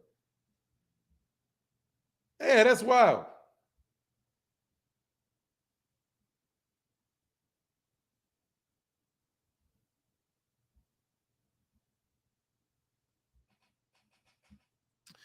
All right, they lying on his money over here, though. Slow down on Brian Fanon. He and the ballhead crew. Nah, he need to slow down talking about man, dog. Don't get hurt now. You know what I'm saying? Don't get hurt now. Playing around too much. We need Thurman versus Boots on the undercard. Nah, Thurman. They're gonna fight for a championship. I do believe those guys are gonna fight, but I think they're gonna fight for a championship. I don't see those two guys fighting. Straight out of Hampton. That's what's up. Okay, yeah. So. Hey, man, he must have. Yeah, I think he probably, because those guys at William and Mary also pledged in Hampton. But he may have pledged, he may have went alumni. I don't know. He may have went alumni. Who knows? He's got a little bit of the alumni feel to him. A little bit of the alumni feel to him. Not that I've met him. If I met him in person, he may not have. But a lot of alumni wear like paraphernalia. They're a lot more. My experience is, this is just a general broad stroke, that alumni tend to wear more, people that pledge alumni tend to wear more paraphernalia and more things like that than people that pledge undergrad. And that's just a general rule of thumb, because I do know scenarios where cats that pledge in undergrad wear a lot of that stuff. I never wear it, man. I never wear it. But then again, man, I got to lose weight. Once I get my body weight down, I might rock it. Hey, he went to Hampton. He had an ex-track star who ran there. Those track women know. Oh yeah, Lord have mercy. Purple Shark, Errol ain't food in a while. Little Mermaid, Bud in trouble. Hey, dude, I never even thought. Oh yeah, we did. We went through the Little Mermaid thing, man. We went through the Little Mermaid thing. Yeah, he said he went to Hampton. Had an ex-track star who ran there. Yeah, track women are ridiculous.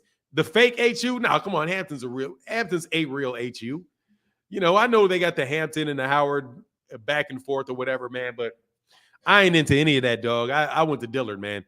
My rivalry was Xavier, and we lost that rivalry almost every year from my freshman year. We got mopped by Xavier. It used to make me sick, man, watching them basketball games, man. They brought in a bunch of ringers in from upstate. We rocked Perry in the 80s. We rocked Perry in the 80s. I mean, I rocked. Honestly, man, I never wore paraphernalia. The only thing I ever wore was IU stuff. I made Noop. My thing was I made Noop. I didn't need Noop. I made Noop. I made Kappa. Kappa didn't make me. So I would always wear red. I would always have red. I would always wear red, but I wore more like IU stuff, like a little bit more subtle. You know what I mean? I was a lot more subtle with it, but that's only because I was, highly arrogant. You know what I mean? And a lot of people would wear like 2 pieces of paraphernalia at the same time, and that was like, that was a big no-no. So I just went from never wearing double paraphernalia just to never wearing paraphernalia. And truth be told, I also got in a fight where I had it on. And I got hit, and I was like, "That's the last time I'm going to wear it in public." Because when I went to Chicago, swag in the house. Yes, sir. I went to school down south. I pledged down south, but I lived in Chicago, so I went to Chicago for the summer. And there was a big frat fight that broke out between the Kappas there, and I don't know who it was. And I was just sitting in the car. I didn't know nobody. And this guy just ran up to the car, started trying to punch me in the window. And I was like, oh, okay, well, can't wear this in public anymore. You know what I mean? So, yeah, I cut that out. So right now, that makes you a target. And I don't want to be a target. We rock Perry. Yeah, and yeah, he did. Bob Arum already said all Crawford wanted to do is fight Spence. So how is he ducking? Brian Dockery hit the link.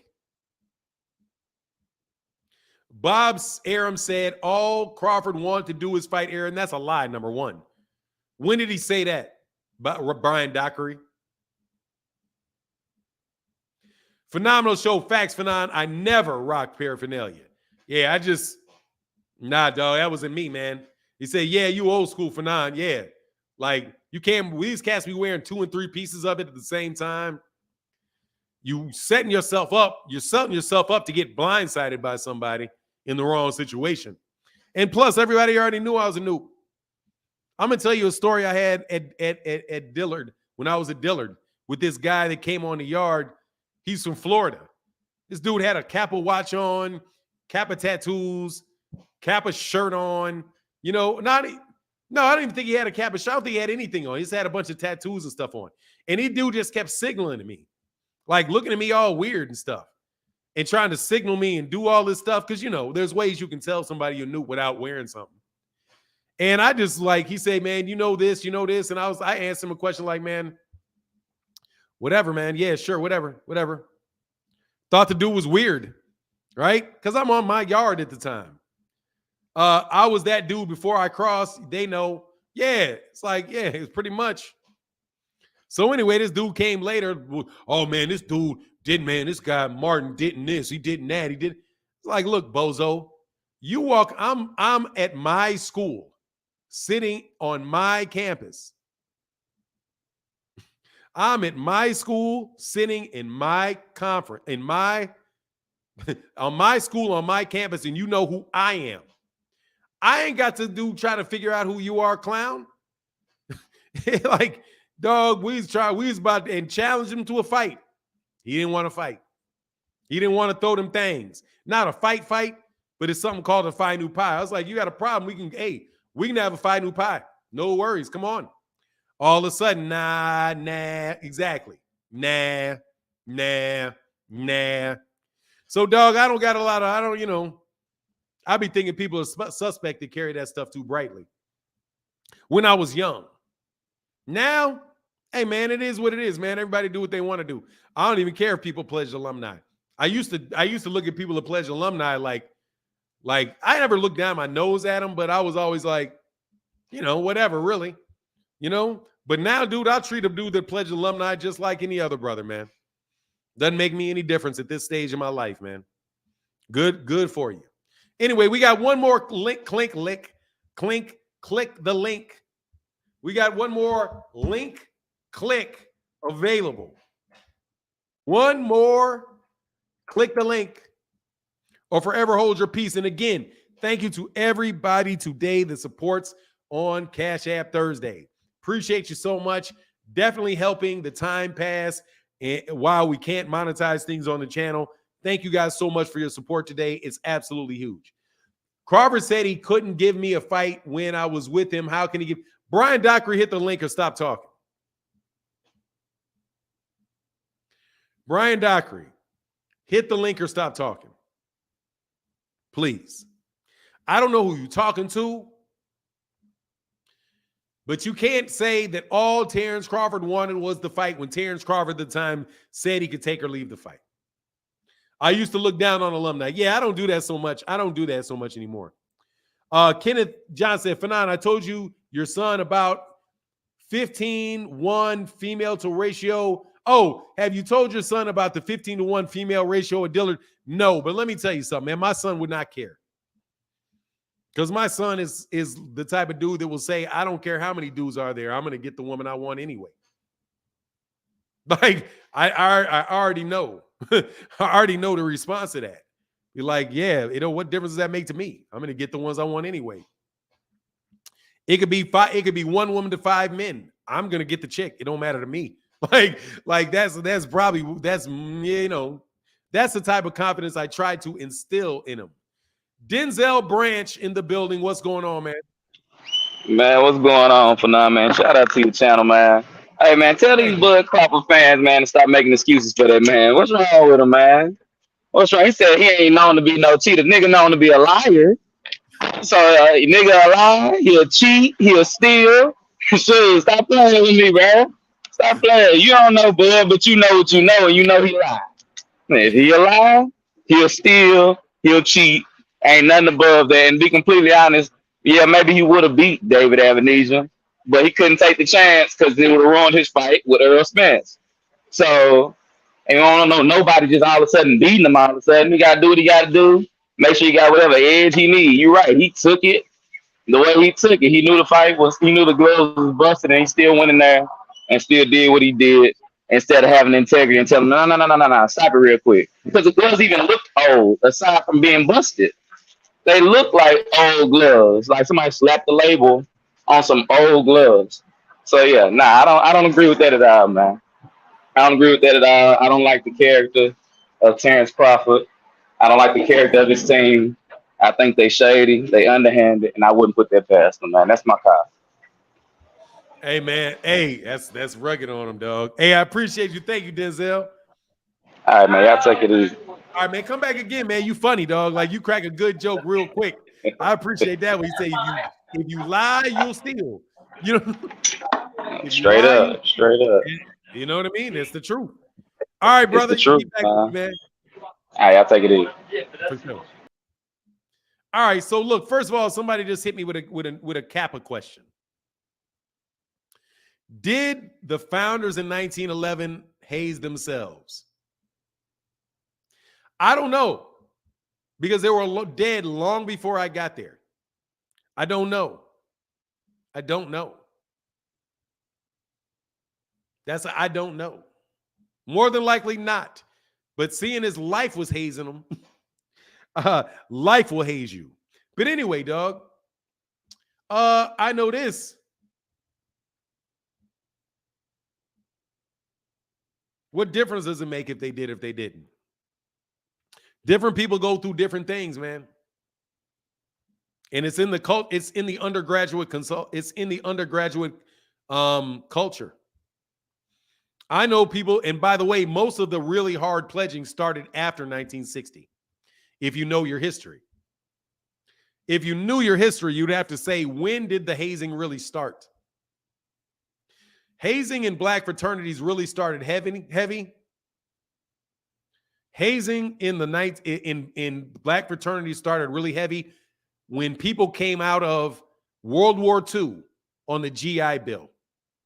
That's when it went. That's when all of that stuff started. With the GI Bill. When people went to college, they got out of Vietnam, and then they went to fraternities. And once they started doing that, they took. Dog, I'm not going to look it up, Brian Dockery. I know what everybody said, bro. Terence Crawford said one thing today, he'll say something different tomorrow.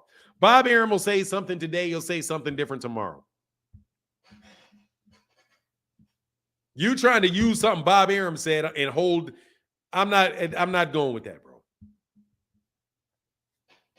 He said being black on IU's campus in 1911 was hell enough. Yeah, man. People in the 1950s didn't pledge like people in the 1970s and 80s. Okay? That's just a fact. My father pledged in the 1950s. He didn't pledge like I pledged, nowhere near it. However, there are rituals that were the same since then. Did they have the same rituals? Yes, they did. Also, do you think they really created that? Let me ask you a question. Do you really think that Kappa Alpha Psi fraternity, Alpha Phi Alpha and them were just started only by Kappas? They were started, the fraternity themselves, even though you'll never hear it, were started by somebody else.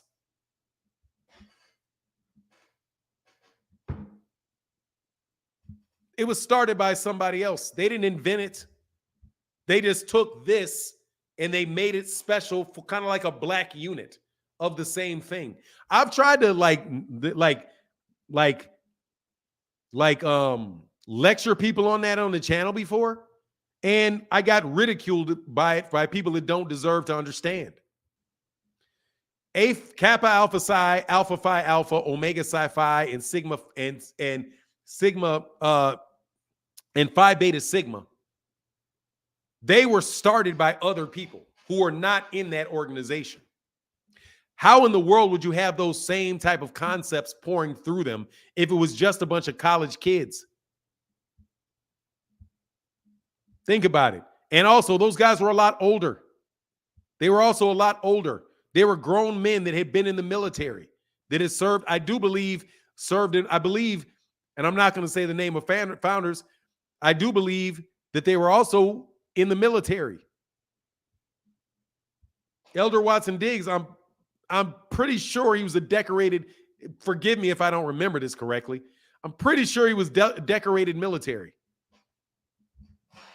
So you have somebody from a military background that starts a fraternity that is based off the same concepts as all these other fraternities have been. Come on, man. Use your brain. You know what I mean? Use your brain.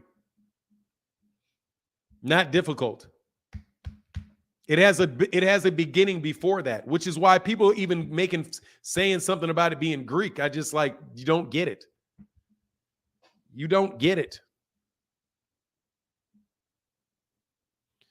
It's all rooted in Prince Hall Masonry. Most founders were Prince Hall affiliated. Obviously, they obviously were. Not even a little bit. It's just college oriented. Obviously, it is. Great observation, Ox. And it's very obvious that it is. So were they? They probably were. Yeah. If anybody indoctrinated into the secret to the mysteries is going to have an initiation process. And any initiation process is hazing. Any initiation process is hazing.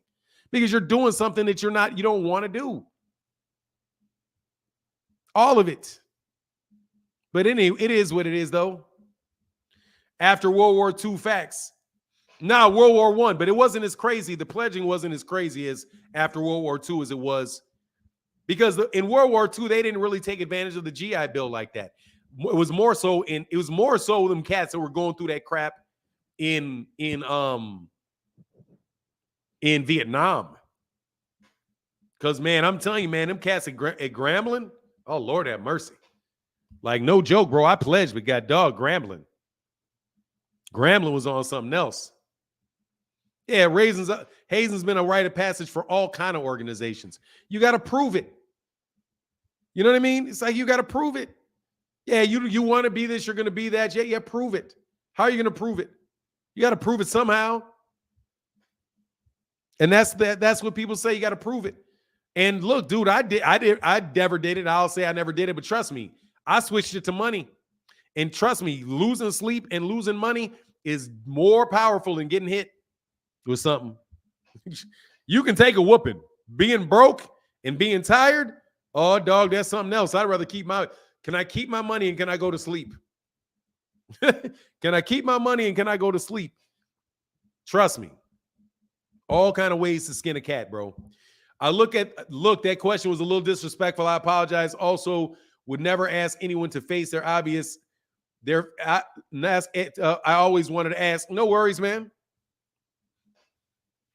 Just don't. Like I said, man, I did a lecture one time on YouTube and explained the connection between those. I went all the way down to street gangs. And I was never more soundly ridiculed for anything that I've said by some of the most ignorant people I've ever seen in my life. You're just dumb. Grambling offered me a full football scholarship, but I went to the Midwest instead. Yeah, Grambling, hey, man, Grambling's out there in the country. I wouldn't have went to Grambling either. I ain't gonna lie. Like, my nephew went to Grambling. I'm straight on Grambling. Grambling's out there in the country, like straight up country. Diggs was military. Yeah, oh, there you go. Right there, military. And they haze you in the military for sure. It's called basic training. You know what I mean? It's all these crybaby kids, man. And people that honestly, man, are just, hold on one second. Hey, man, actually, I got to get out of here. Much love to everybody in the super chat. Much love to everybody in the Cash App. Thank you guys so much for your support. It really, really, really does mean a difference, man.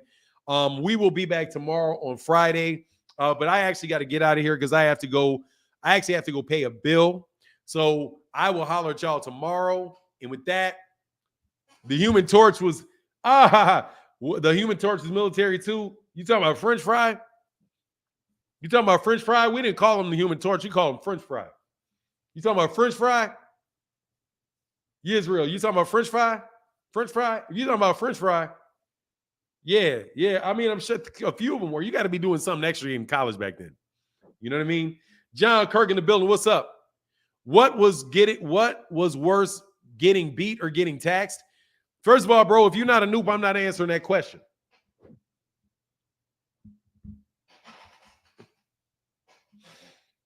If you don't know, you know. You got to go find that out. You know what I'm saying? You got to find that. You got to go find that out. I will tell you this. Pain don't make you cry.